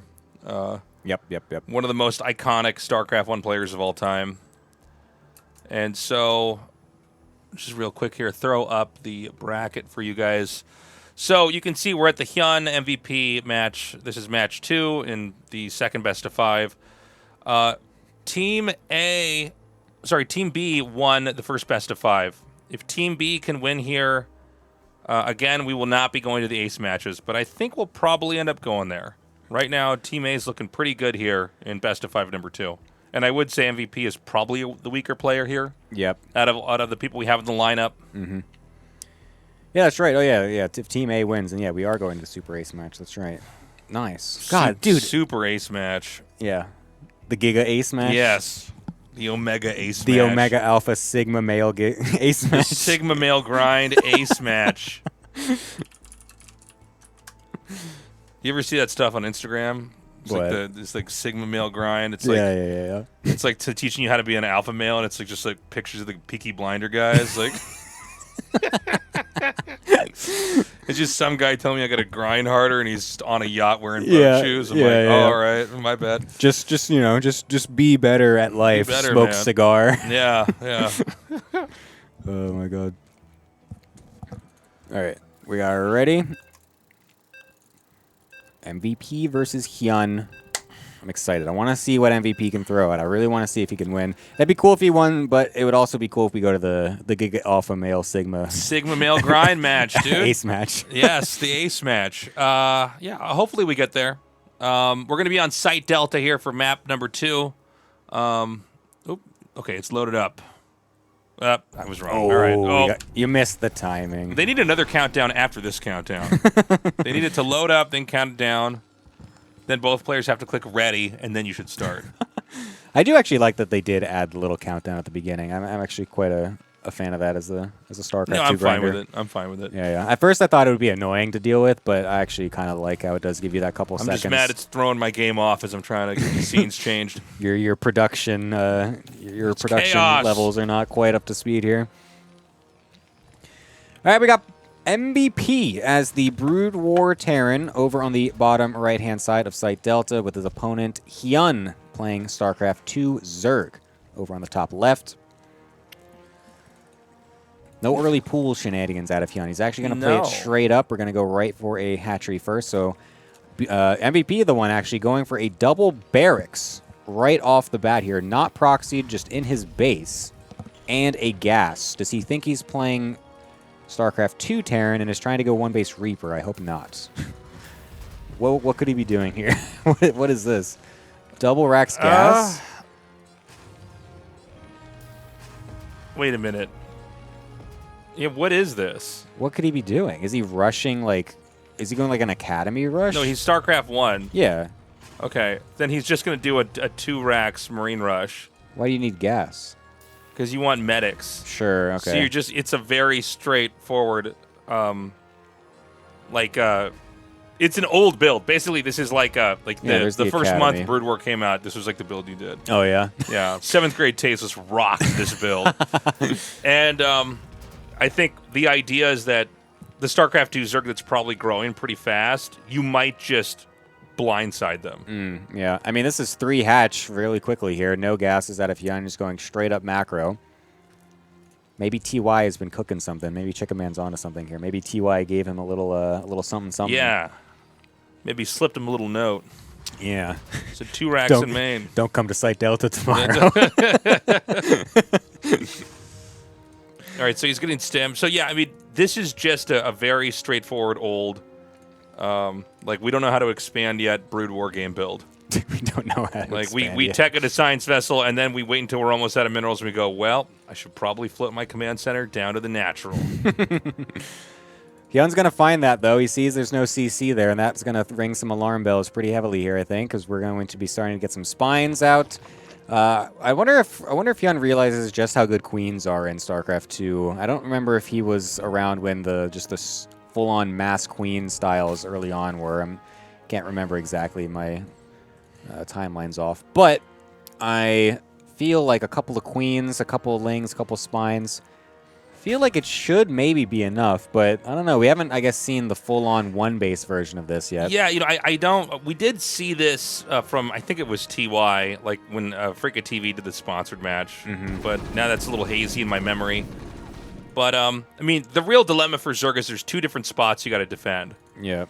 The concern I have is that if this doesn't work, what are you going to do? Yeah, because, I mean, we're just going to stim up here, and as we can see, the queens are already a bit troublesome to deal with. The Firebat's also going to get surrounded by some slow lings and get killed off. And that's it. That was the push. That's all we got. That's been my favorite part of the tournament today, was what we just saw there. Unlucky. Well, this is bad, guys. I mean, you can try to make some more infantry, but I think the counterpunch from Zerg could be devastating. The thing is that there's no gas, though. There's actually only 2 geysers only being made right now, so Hyun actually has no real way to counterattack right now, and he's only going to be able to just defend with lings, slow lings and queens and some spines. So, because of that, MVP will at least have room to breathe back at home and be able to get whatever transition he wants out. So he's not really going to die yet. It's just going to... It's going to be a bit of a slow burn, but he at least gets the option to go ahead into whatever he wants uncontested. Yeah, here's my take. Roaches are going to be so beefy, so tough, and he's going to have such a good econ engine behind this. I feel like you couldn't stop Roach Ravager. Yeah. I think that you're going to be able to fire up onto the high ground, blow up the tank with the Ravagers. The Marines are going to be... it's going to be rough. If not, in my in my opinion, again, we don't know this game, this mod yet that well, but it just seems like you don't have a lot of recourse. Maybe he could make like 2 or 3 bunkers and try to hold this. Yeah. But it does feel like you just have a really easy counter rush here. He's going to get Ling's speed behind this. Probably the idea is that you just have a bunch of roaches that hit, and then Lings just reinforce, and the Lings are tanking while the roaches deal the damage. Mm-hmm. We have, okay, there's the siege tank upgrade getting thrown in here as well for MVP, so he's going to have that all set up. Did not forget about that, which is good. That would be a tragic upgrade to forget about. Yeah, well. It's actually getting a dropship, which is kind of interesting. Yeah, you know, the dropship play, I mean, I guess you got to try something, right? Mm-hmm. And maybe that would be a good move against somebody who's actually trying to push you. You want to try to get in there and just make them stay back, make them stay home. We are getting to that inevitable Roach Ravager Ling rush, by the way. We're building up to that moment. It might be better to get a Science Vessel, though, earlier on. I mean, when you get tech like this, anything you get, you're giving up getting something else. This is the first time we've seen the dropships as well. Does it have a little, like, puppy paw on the top of the thing? That's the decal that MVP has enabled. Okay. Same. Let's see what is. Yeah, Hyun's got this thing. So he's got the little puppy paw. You're right. Now, he's going to try to drop here, but I would imagine that this probably can't do much just because queens exist. And then, again, the sheer power that Zerg has right now. Now, we can look at the situation and see where Terran is and feel bad for StarCraft 1 Terran, but he did choose to go 2 racks, guys, versus Zerg that win 3 bases. Yeah. Okay? Yeah. These decisions that happened early on in the game are rippling through to the late game, and we're seeing it now. He's going to get a little drop in here. He does take out some workers, not bad. Problem also is that he doesn't have boost on this dropship like you would have a medevac, so it's actually kind of hard to really do any kind of or to go around the bases very easily because, yeah, as we can see, Queen's getting on top of that, will be able to kill it off right away. Oh. Unfortunately as well, Hyun getting into the natural here. MVP not aware that this army was actually sitting on the right side in wait here. The rest of his bio is sitting over on the left side, and that's going to be that. Unfortunately, MVP, a little out of practice, but he gave it his best, and we appreciate him for that. There's this YouTube channel that you can watch, and it's like 2 guys making food from the 1600s. And they're like, this is how you brewed, like, people brewed beer, like, in, you know, the 1500s. And, like, this is what they ate back then. That build that MVP did, that was like that, okay? It's like, this is what we did 25 years ago in StarCraft 1. God. It was cool. If you do it now, it would kill you. It's not good for you. But it's neat to see. So, MVP dies out there. That is going to give us a 1-1 score. Yep. So we're going to go to the ace match. God, dude, I'm just so good at balancing these teams. You're so good, man. I'm the best. I saw people on the Reddit threads being like, are these teams balanced? That looks so one-sided. They think they know. I'm just like, oh. They think they know. They post on forums all day. No, this turned out to be really, really, really balanced. I'm glad we have another ace match. Yep. So now we got to wait for the ace players. Should we run a little little break? A little break, Rooney? A little break, Rooney. Little break, Areno? Yeah, we could. A little break, Brock? Little break, Brock? Little break, Brock? Guys, we're going to run a break. So we're going to run some ads. We're going to put up the Patreon. God, I'm so bad at using my Stream Deck today. Thank you, this one. There we go. Check out the Patreon. Support the mod. Go to tastelessthreads.com. Check out my merch. We got a lot of great stuff there. Go to Loot Realms. Use the command Realms in the chat to check out our sponsor. They have been supporting us. They've been fronting the prize pool, which we greatly appreciate. And is that everything I got to plug? I think that's it. Yep. All right. Great. Ad coming in, guys. We'll see you in about 5 minutes. Bye-bye.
We're back.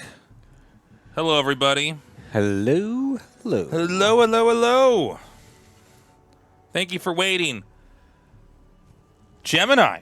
Tasteless. Do we have our players for the ace match? Yes, the Sigma Alpha Grind ace match is upon us, and we have playing for Team A Dark, and Team B is going to be throwing out Classic. So yeah, a nice little PVZ to have here for the Sigma ace match. We had TVTs the last 2 times, I believe. No, the PvP was the second time. TVT and then PvP. You're right. But it's been all ace match or all mirror matchups for the ace matches. So now we finally get a non-mirror match here. It's going to be a PVZ. Both again StarCraft 2 players. The teams have been kind of favoring the StarCraft 2 players for these ace matches in general. I think it kind of makes sense, just in general, how they are a little bit more accustomed to the SC2 engine and all that stuff. So yeah, and I think we've talked about it before, but it's worth repeating. Like, everybody that's good at StarCraft 2 was good at StarCraft 1. People that are good at StarCraft 1 right now are not necessarily good at StarCraft 2. Yes. So I think, unsurprisingly, when we do these ace matches, people are picking SC2 guys, or at least people that you would certainly know from StarCraft 2. Yes, absolutely. I mean, Dark and Classic especially was like really. I don't really remember, because Dark was originally like a GSL guy. He didn't really. Was he really on it? He didn't. Oh, no, he was on... No, he was on a Kespa team, I believe. Yeah, he was on SK, right? He was also on SKT? Yeah, I think so. Did he get picked up after StarCraft 2, though, I think is what happened, maybe? I can't even remember. Oh, it's been so long. Yeah, it's been a long time. Because I know Classic was playing Brood War and then switched over, and it was like he was on Sol or whatever. He was on STX, right? And I think Dark was... I think he got like picked up really early into SKT's transition over to StarCraft 2. I think so, yeah. He was he was like in with Boxer or whatever. And it was a weird time when the Kespa guys were actually going to switch into StarCraft 2, because it was just not clear or obvious at all, including with Danamy knowing rumors of who was going to be good, who would actually turn out to be good. Yeah. Yeah, it was Slayer's Dark. Oh yeah, that's right. Because I remember the he was on Slayers. Yeah, because I remember the Boxer thing, because he was like. He was like there was something with him and Boxer like that was like really. But that's why you thought SKT, because Boxer was an SKT. No, that was a weird time in history, because things started happening really fast, where we had all these Kespa guys switching over, and like some that you'd think were really really good, that turned out to be completely unimpactful, and then some of the guys that we talk about today who were like a big deal, like Dark, were just not a big deal at that moment back then. Yeah. So it was really kind of funny to see that a lot of the people that were good at StarCraft 1, when everybody was competing, didn't play much of a factor in who turned out to be on top in StarCraft 2. We're just waiting for Classic. He is in a replay for some reason. So hopefully he'll be... There's no rush. Out of that. But, yep. So the way this works is we're going to do a best of 3. Each side picks StarCraft 1 in one game, and then StarCraft 2 in the other game, and then we do a coin flip. If we get to a game 3. Yeah, and then the winner of the coin flip can pick if they want to do StarCraft 1 or StarCraft 2. Right. There's just no other way to really do that, so that's how we're going to do it. Yes. And yeah, we're going to do all 3 of the Brood War reported maps as well for the ace match to make it nice and interesting. Yeah. So we're going to be doing Fighting Spirit first. We haven't gotten any Fighting Spirits just yet, because those were... Did we? We didn't do any Fighting Spirits. Not today, right? no. Yeah, that's right. So yeah, we'll be doing Fighting Spirit, and then we have the other 2 as well, Polypoid and Retro, so we'll be getting those. None of the StarCraft 2 maps. We've been seeing enough StarCraft 2 maps, the last ones as well. We had not as many Brood War maps, so we're trying to filter all those in to get as much games on those as possible. This is a attempt by a lot of the map makers to pull more StarCraft 1 people into the mod. The challenge in Korea has been getting people into the StarCraft 2 engine to try this out. Yeah. StarCraft 1, everybody has in the country. I guess SC2 is free now, so you'd think it wouldn't be that hard. All their computers are still so bad they can't load it. Yeah, they're all they're all toasters playing StarCraft 1. They're all I on like Windows 3.1. Yeah. I never had to upgrade my computer. I've been playing StarCraft 1 this whole time. What the heck? Yeah, I just load up DOS and go right into my game. StarCraft 2's crashing my whole computer when I try to boot it up. What's wrong, guys? No, it's a funny thing. Like, as I get older, I've heard people talk about this like in business. Like Amazon has that whole buy in one click. and that like creates what they call as little friction as possible. Yeah. That's what you also want to do, getting people into your game. And so the current friction right now in Korea is, well, you got to get on StarCraft 2. It's not in StarCraft 1. I know you're playing StarCraft 1, but if you want to play this, you got to be in StarCraft 2. Yep. But yeah, I mean, I've been loving this mod. Again, props to the modders out there for making this. You know, I was thinking about this a while back, but like truly most of the great games that we play nowadays are mods. Look at Dota with Dota 2, and then League of Legends obviously is kind of a carbon copy of Dota. CS. Counter-Strike was a mod of Half-Life. Yep. You know, you look at turret defense games, tower defense games, just another mod in StarCraft.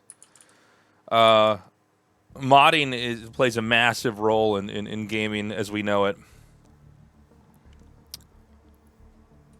Okay. Yeah, Team Fortress Classic, Overwatch. Yeah, I mean, it's 100%. It's kind of crazy.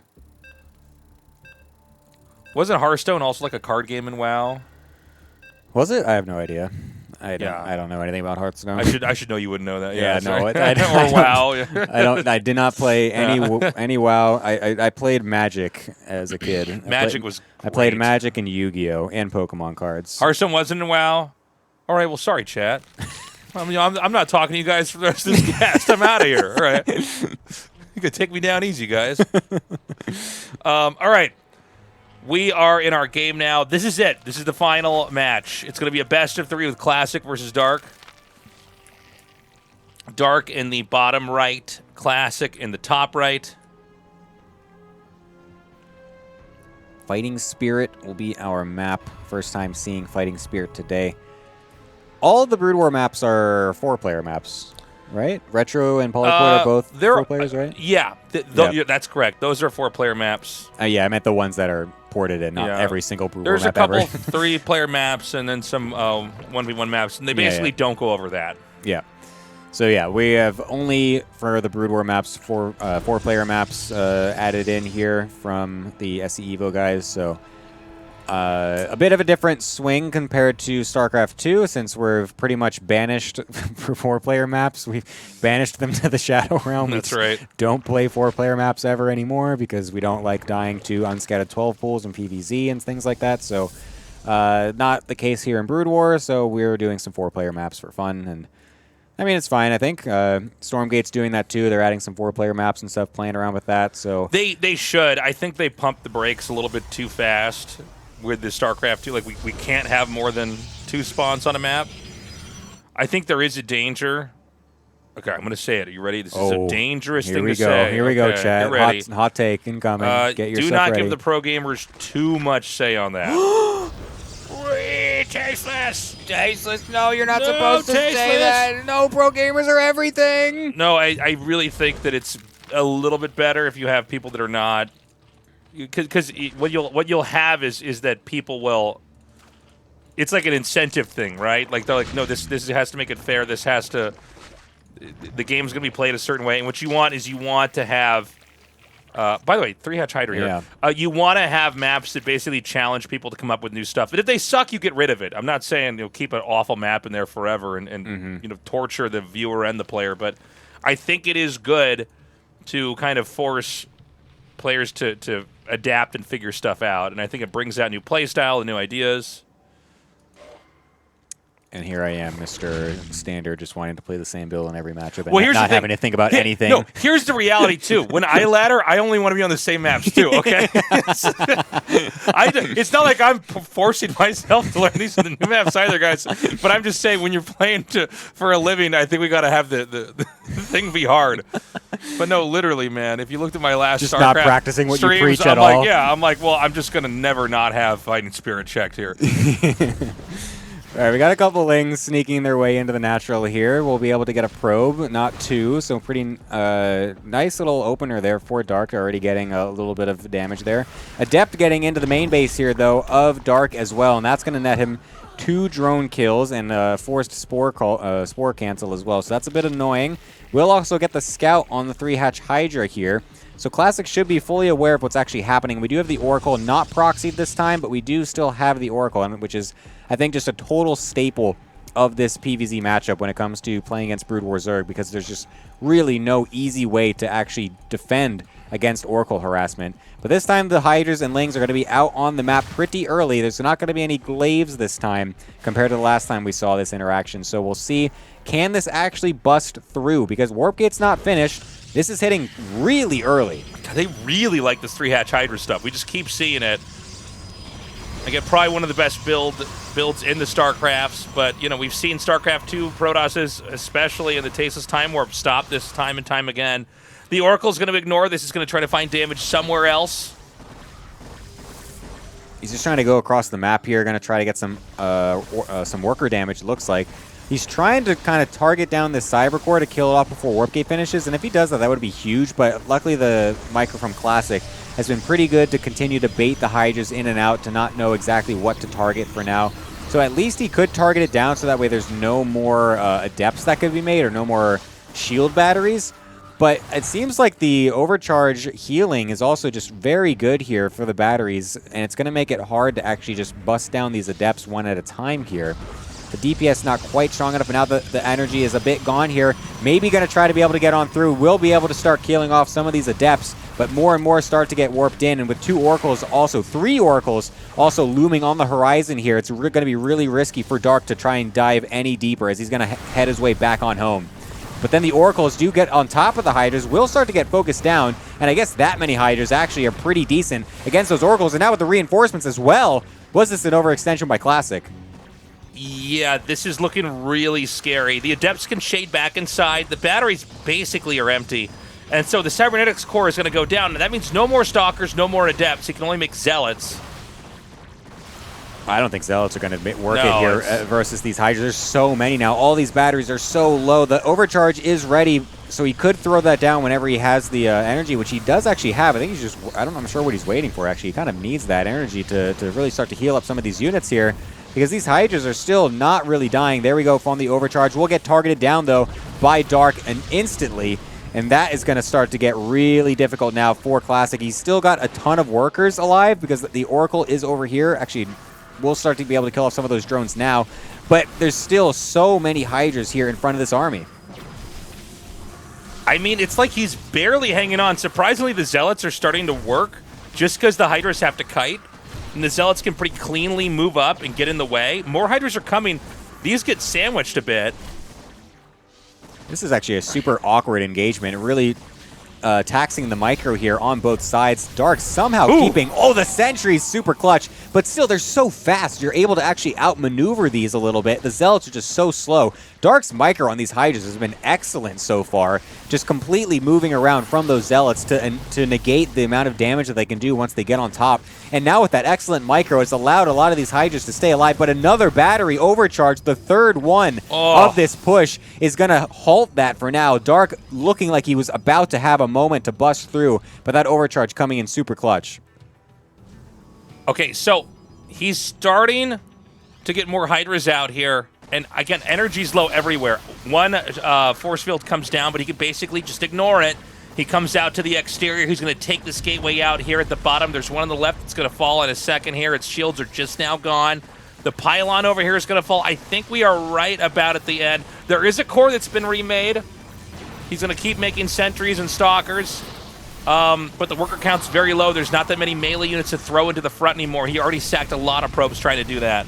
Yeah, this is starting to get thinned out really easily here now that there's no energy on these batteries and no overcharge to go on top of them either. Things are going to thin out, and finally Dark is going to take the win with the 3-hatch Hydra. It's taken a long time, but we finally saw it actually get a win here. I mean, a very StarCraft 1-esque victory. We see that build all the time. Yeah. And we see Protosses lose to it all the time in StarCraft 1. We've seen it actually fail in SC EVO a decent amount of times. A lot of times. Which is, I thought maybe it was going to go away. Apparently not. Apparently they still think it's basically viable. And so, yeah, I mean, we're going to go into Game 2. They have to switch races now. So it's going to be Dark on StarCraft 2 Zerg, Classic on StarCraft 1 Protoss. But again, I got to say, Dark looking very scary back there. I wonder if there was maybe a better opener to go for. For a Classic? Yeah. I think the opener was okay. I think he needed to. I think what he should have done maybe is try to. I think he needed to maybe jump the Hydras a little earlier with the Oracles. He was waiting a really long time with the Oracles, and it ended up when he finally did jump on them, he kind of misjudged. I mean, we don't really know exactly the best interactions for them. We haven't played this whole mod a ton, so I guess he just overestimated just how much damage those Adepts and 3 Oracles would do to the Hydras, and then we saw that the Hydras actually could DPS the Oracles down, and that moment was when it became a bit too dicey for him. So I think the build was fine. Maybe if he jumped on them a little earlier before he got more Hydras, or if he just sat back and just said, okay, never mind, I'm just going to send these Oracles across, kill a bunch of drones, just make sure he can't actually bust through. Because I think when he overextended was when it really started to topple.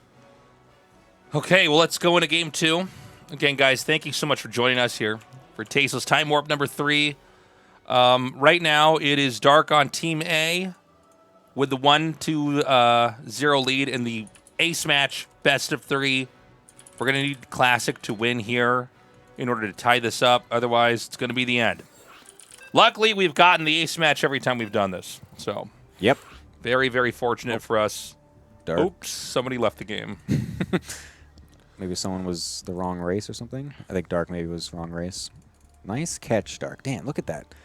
Father of a son, still got the quick wits to get the lobby before we get too deep. Oh, game privacy. He wants his game privacy. I see. Okay.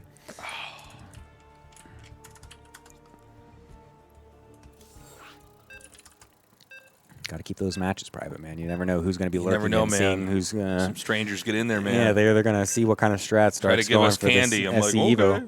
This broadcasted SC EVO match on Twitch is going to get. They're going to see. He's going to get infiltrated. All right. We're going to go into our game now. Again, Classic. Going for Starcraft 1 Protoss, Starcraft 2 Zerg. Let's see what Classic can do. Again, 5 million won on the line here, and it's going to be split evenly between the winning team. All right, bottom right side, playing as the StarCraft 2 Zerg this time. It's going to be Dark, getting the first win in this final ace match, best of 3. Bottom left side, playing the Brood War Protoss. It's going to be Classic. Like I said, has to win this to throw it to one more final game. Otherwise, Dark wins, and we get our winners. The GSL champion will also be the Tasteless Time Warp 3 champion. Yeah. The much more important accolade. The TTW3 champion! Yeah. Now, I hope we actually get a game 3. I'm glad we've got as many games of this as possible, because it's just fun to look at StarCraft in a different way. And it is fun to bring people from each of the StarCrafts together, and they can kind of see how the other races in the other StarCrafts operate, and the fact that we can kind of literally simulate this and see how they interact and discover that we still have great games. It's been so cool.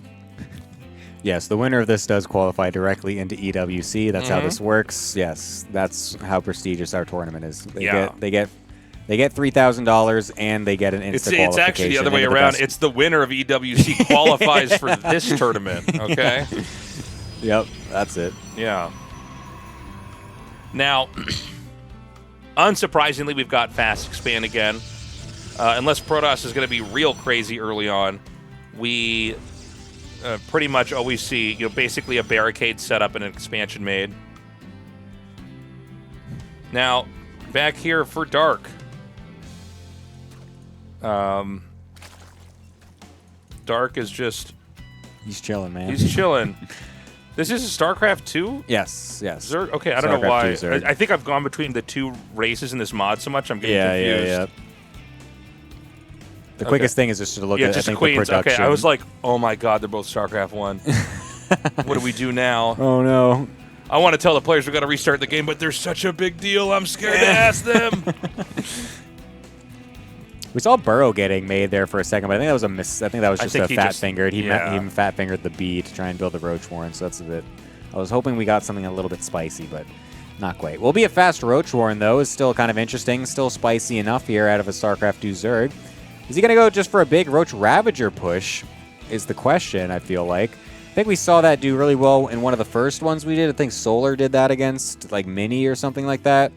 And then he won, and then we accidentally were hosting the wrong map, so we got to redo it, and then he lost the second time because he just decided to do the same strategy. Starting off strong here at the Tasteless Time Warp. But it's okay. It ended up being fine because his team won in the end, so it was not the biggest deal. But it looks like it will be a bit of a Roach Ravager push again here out of Dark for this time as well. Trying to knock Classic down right at the early stages of this game. Did he get a scout? Or just see that there's no third base, maybe? Because he's I don't think he saw the Roach Warren. He definitely didn't see that, but he might have seen the absence of a third. Now, we've had this happen so many times, but it doesn't seem like it's going to go away. Everybody goes for Reaver Tech. This is not, it's not unheard of in StarCraft 1 PvZ, but it's not normal. I think we saw Bisu do some kind of crazy, cheesy stuff with this. But right now in SC EVO, every StarCraft 1 Protoss goes for Reaver. So there's going to be a period in this rush where it looks like the Ravagers are really scary, and then the Reaver's going to come out and it's not going to be scary anymore. Yeah. But if you could do the damage and get in there before this really has time to do much, it could be huge. Yep. We've got Brood War shield batteries also on the cards here, which, if anyone's unaware, you actually have to manually target those to heal. They don't work like StarCraft 2 shield batteries where they just auto-heal. And there's obviously, again, no overcharge. So you have to be able to do that. As you can see, he's just doing a little bit of healing every now and then. Again, the model looks super cool, actually. The porters for this, the modders for this are just so good at this. It's absolutely incredible. But now we have the Ravagers coming in, throwing down bios, trying to kill off these two buildings, as there's not really much range here for Classic. But he does have the shuttle to be able to micro these Dragoons back. Micros that a little bit, though, and will just walk right into those bios. So that's going to lose him a Dragoon here. But the Reaver is there a Reaver out? No, this is... Where is this Reaver? Wait, I think it's in the shuttle. Oh, there it is. Okay, I was going to say, I thought he definitely did make one, and definitely did. Huge shots getting thrown down by that Reaver, and this is where it's going to get a little bit tricky now for Dark. Ooh, man, he's going to try to take out one of the last cannons here. The juggling is getting pretty good, but there's not that many HP left. I think he was able to finally get enough units out. I mean, the Reaver micro was so good. 7 kills on it so far, and the cannons had they were just few too many cannons for Dark to be able to bile down, and it made it a little bit awkward for him to actually get on top of the army here. Oh, nice last second split off by that lane. That was actually super sick. That would have been every single Zergling dead right there. Is he going to go in again? I mean, he's just going for it. I mean, he's got 4 more drones on the back end, though, and a lair coming up, so he realizes that he can't quite go for the full kill just yet. He's got 34 probes still as well. He only lost 4 probes during that whole thing. That was actually an incredible defense out of Classic. Okay, shuttle's going to be inbound now. It's going to be Dark over here on the receiving end. A counterattack with these Lings does force another barricade to be set up over at Classic's entrance. Classic does basically brush that off. He's going to be fine. Shuttle speed is being upgraded. The layer is about 80% done. Queens are going to have to try to preempt the shuttle from planting Reavers anywhere, but he can always loop around out towards the entrance and basically just kind of push in. Oh, that does so much damage. It's crazy. Yeah, one of these is really, really low on HP, so he needs to be careful because if Dark is just paying attention, he can right-click on that one. The shuttle is also so low. Oh, my God! Oops, sorry. Miss hockey there. It's okay. Shuttle is super low. He has to be really, really careful with this. If he goes too deep, he's just going to get instantly destroyed by that. The Queen range is absolutely ridiculous. Oh, look at that, like, split micro. He's, like, splitting them all in different directions. Yeah, I mean, forcing the Reaver to retarget. Now, you know, it's funny. We had the Reaver come out. It was scary, but it seems like we're past that period, right? Mm-hmm. Now it's going to be Zerg outside of this base again. He's going to be teching up. He's expanding. He's continuing to grow. Oh, I love the way... What is the animation above the Reaver as it drops? Is there some kind of a delay? It's like a little... yeah, it's a little stun delay to make it so that way... otherwise, it would just be so broken if you're just dropping them and they're shooting immediately, and then you pick them right back up immediately, too. So they have a little, like, half-second delay where they can't shoot, and then they show that with the little kind of stun animation. Yeah, that makes sense. Otherwise, it would be crazy good. In fact, in the original StarCraft 1, the Reaver was one of the things they had to fix because people could load, unload, and it would spam out like 10 Scarabs in a row. Yeah, so it's the same thing here. Oh, actually getting the shuttle is actually huge, though. But the Reavers can just fight they can just fight the queens. They two-shot them. Thankfully, the queen or the lings are here as well. We'll be able to eventually clean this up. Doesn't get one more shot on the drones there, so all good. Taking the Reaver out's pretty big, though. Yeah. You know, and so this keeps happening in SC EVO games where basically the games start to look like PvPs from StarCraft 1, where it's just Master Dragoon Reaver as they keep expanding, because I think people just are completely fine sticking with Reavers. In PvZ in StarCraft 1 early on, it's kind of hard to make Reavers work that well. Like, good Zergs can kind of out-micro them. But here it just seems like the pathing is too clean. Yep. And so we're seeing players elect to basically go for a different composition as the game develops. Oh, a lot of Mutas already out. We kind of missed this one, but they are in the main base getting on top of some of these probes. Other than the Dragoons, there's really nothing to actually fight against these. But the other interesting thing here is that... Lag. Andy. Andy, get out of the game. All right, go. All right, we're back. Here we go. All right. Back into it as the probes continue to die. Like I was saying, the Dragoons are the only real thing to actually defend against these. But luckily, they are pretty well placed. We'll be able to get on top of the Mutas here. But now the Lings also coming in, too, to help support. And that's going to mean that these Dragoons over on the third base are actually going to get killed off. And there's a lot of probes here that could easily die as well. Tons of probe damage getting thrown down here. And we're even going to try to jump on top of these Dragoons. Is this actually good? It looks like it, because we can just get a huge swell of Lings on top of everything. And Dark is just coming out with a massive army. Didn't make any drones behind all of this. And is just jumping on top of absolutely everything.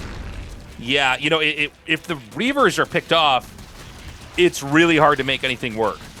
You know, Dragoons alone are not good. Dragoons are great because they can cover the Reaver and they can also hit Mutalisks and deal anti-air. But when the Reavers are picked off, suddenly it's a lot harder to make this work. Is that a Corsair? Zoom in on it. Yeah, look at that What? thing. Oh, it totally looks like a Corsair, too. Oh, it's so good. Look at that. Oh, my God. It looks like a crown I want to wear on my head. That looks so sick. That looks so much better than what the SC2 Corsair looks like from the campaign. That's wild. Yeah. Okay, so Lings are continuing to mass up outside here. Zerg, I think there's actually, Mutas in the main doing some damage. The crazy thing is that Dark was doing this off of like 35 drones the whole time. Like after the initial Roach Ravager thing, he just insta-tech switched into Mutas and like barely made any drones. And now he's just running circles around Classic because he's got nothing to actually do to deal with this. He's like not well positioned to deal with these Mutas whatsoever. Somehow the Corsairs are just not in the right places at the right time. They are very fast, though. Should be able to actually catch up to these. And the splash damage is going to start to be really sick. It's going to be hard to actually spread those Mutas against that in the SC2 engine, I think. Yeah, that's a good point. The Corsairs are going to be very punishing, but there are Corruptors out here. And I just think even Massling alone is going to work on the ground here. It just seems like it should be fine. We've got Templars coming out here. We could see an Archon morphed. It's not uncommon to have, you know, Corsair Zealot Archon push.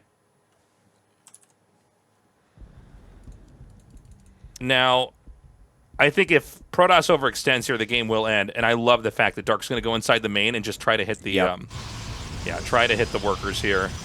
Yeah, this is going to be so much damage. We've been killing so many workers this whole time. Corruptor's also coming in to zone away the Corsairs. Very well done by Dark. You can see him just pulling them apart, instantly focus firing that low health one as well, and then bounces out right when everything starts to come in. Dark is doing this really, really well. Excellent execution here. It's kind of interesting because Classic's going to have +2 attack here as well with +1 armor. He's got really good upgrades, and his army is just, in general, very strong. But Dark is just doing such a good job of outmaneuvering and just has so many units in general that it's going to be really hard for Classic to ever get a good engagement out on the map. Look at the Archons, too. Oh, my God, dude, these models are so sick. Yeah, that looks so good. It really does look like a StarCraft 1 Archon, too. So the Corsairs can clear out the Overlord. We're having a very common StarCraft 1 Protoss dilemma here where you can't quite get out of your base. The Zerg is basically able to move around and do a lot of damage, but the Zerg hasn't taken that much of the map, and this isn't like a Lurker Contain, you know, or kind of Mass Roach or anything that could be similar to that. This is one where, like, look, Zerg's on 3 bases. I think there's probably a drone at the 4th. I think that's what's happening at 6 o'clock. Oh, he's going to expand there instead. But yeah, Protoss basically needs to do 2 things. Take a 3rd and push out on the map, and I'm worried that neither of those can happen so far. Oh, and a huge run in here too. Yeah, this is getting really, really difficult now for Classic. He's getting out multitasked on 2 bases. That's like such an awkward situation to get put in as a Protoss player in the SC2 engine. You're on 2 bases and you can't keep up with harassment happening on 2 fronts is really, really difficult here.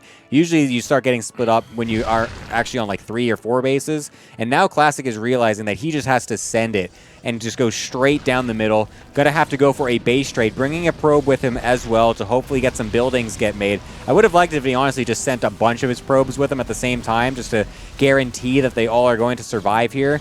So now it's going to be up to Dark to find the damage to be able to then force this base trade into a successful situation, considering he's been winning basically this whole time, because this army of Classic is actually now really threatening. Now, Classic has done a crazy amount of damage. He has 3 Archons. This is mostly Ling Mutas, so let's keep the dream alive for a little bit longer here for Classic. I think it's going to be very tough. But the reality is both the 3rd base and the natural expansion for Zerg are gone. He's actually hiding extractors everywhere. So Dark telegraphing that he's not necessarily that confident with this. The problem right now for Protoss is that there are no hidden buildings. Yeah, we need to make something. He's got a probe in his army somewhere here. He needs a building. Does he have one? He does. At least it was there until, yeah. Okay, okay, split up over here. Thank God. Yeah, I was getting really close there for a second. Actually, a couple of units were in production here, so actually those got canceled from the buildings line, so that does give Classic a little bit more money. But again, he's only got a single probe. He only was able to sneak 1 probe out during all of this. And Dark, on the meantime, has so many drones alive and so many more opportunities to hide buildings everywhere. It's going to get really difficult for him to actually find where all of these buildings are. And now these Zealots also getting surrounded by the Lings and the Mutas. That's basically half of Classic's standing army right now, and that is not what you want to have happen here. He's just trying to now turtle behind these 2 pylons, making sure that they don't get dived. So I believe this is unwinnable for Protoss. You can stay back and protect the pylons and hope the Zerg will overextend. And if the Zerg overextended, maybe those 3 Archons kill everything and you go push out and win. But I think it's pretty obvious to probably everybody watching, all that Dark has to do is sit back and start to make drones again and develop an economy. Yep. Now, he doesn't know how much money is in the bank right now, but I'm sure he suspects there's not 400 minerals waiting to be spent on a Nexus. Yeah, it would have been placed by now if there actually was, but he sees where the 2 pylons are. He knows what's happening. Classic realizing that nothing has been revealed, so he realizes that there is actually a hatchery still on the map somewhere, which is just the worst fear to have when you are sitting here with only 2 pylons, and they are going to get jumped on. Nothing left to defend them. The army completely on the other side of that, but he still does have that pylon. Ooh. Probe alive, but unfortunately targeted down. Dark, the Time Warp, Tasteless Time Warp champion. Who cares about GSL? Who cares about GSL? He's winning the most important event. Tournament. He won the Tasteless Time Warp number 3. Yeah. Congratulations. So Team A, Dark, MC, Hyun, and Gumiho have won. Special thanks to all the players who showed up. Team B, Classic, MVP, Saxer, and TY. The Korean casters, Caster Muse, Kiwian, Crank. I hope he's feeling better. I know he was sick today. I don't know if he was able to spec the games. Indy as well. Even though you lagged a little bit in the games, Indy, you got out right away when Dark yelled at you. Yeah. Indy out. Yeah, and then the moment he's out, he's like, ready, go. Who else? Obviously, our sponsors at loot.realms. Check them out and use the command realms. They are integrating blockchain into gaming. They are supporting the stream. Thank you for the subs, Fish. Appreciate you. Ezra, I saw you subbing in there as well. Everybody who subs, I appreciate you guys. But yeah, check out our sponsors at loot.realms. They are making the prize pool possible. We're putting up a lot of money so that these guys have something to fight over. Go to tastelessthreads.com. Thanks to Tasteless Threads. Yeah, the merch was great too. I could have just been naked. You guys could have been looking at my pepperoni nipples, but instead I got my merch on. So go to tastelessthreads.com. Check that out. What else? Oh, thank you, Gemini, for being so great. Oh, thank for you, observing. Tasteless, for having me on. Yes. Thank you. You guys can follow my Twitch, I guess, Gemini SC2, if you want to see some more stuff. I'm doing some casting in a couple hours, actually. Also, another super awesome, prestigious tournament is the All Things Protoss Team League, and that's what I'm doing over on my channel. It's actually a fun little community event that we do that's actually got a whole bunch of community-funded prizes as well. We have $1,200, actually, for this Team League that we have, so it's actually pretty cool. So, yeah, come watch that if you guys want to. It's really fun. It's really just kind of chill, fun time, just relax games, funny games as well with some a little bit lower level players as well as some higher level ones. So it's just kind of fun time. So stick around for that if you want to. Check that out for sure. Where can they find you? What's your Twitch channel? Gemini SC2. 2 Gs? Just one. Just one. I know. I made it really hard with all my different names doing yourself on every no favors, I man. know. I didn't think too much about that. Let me get out of can you just get us out of Starcraft, and then we're going to find somebody to raid. Guys, if you have a spare Twitch Prime, don't let it go to waste. Again, thank you everybody who supported the stream today. We're going to be doing Battle Aces next. What is it? Today's Saturday, right? Yes. Okay. So I think I'm going to have tomorrow off. I got to take care of some real life stuff, but I'll be on around 1:30 p.m. to 6:30 p.m. KST. Who is streaming that we can raid? I'm trying to see if there's anybody. Let me just see who's on my friends list here. Shooting for top 100, we can try.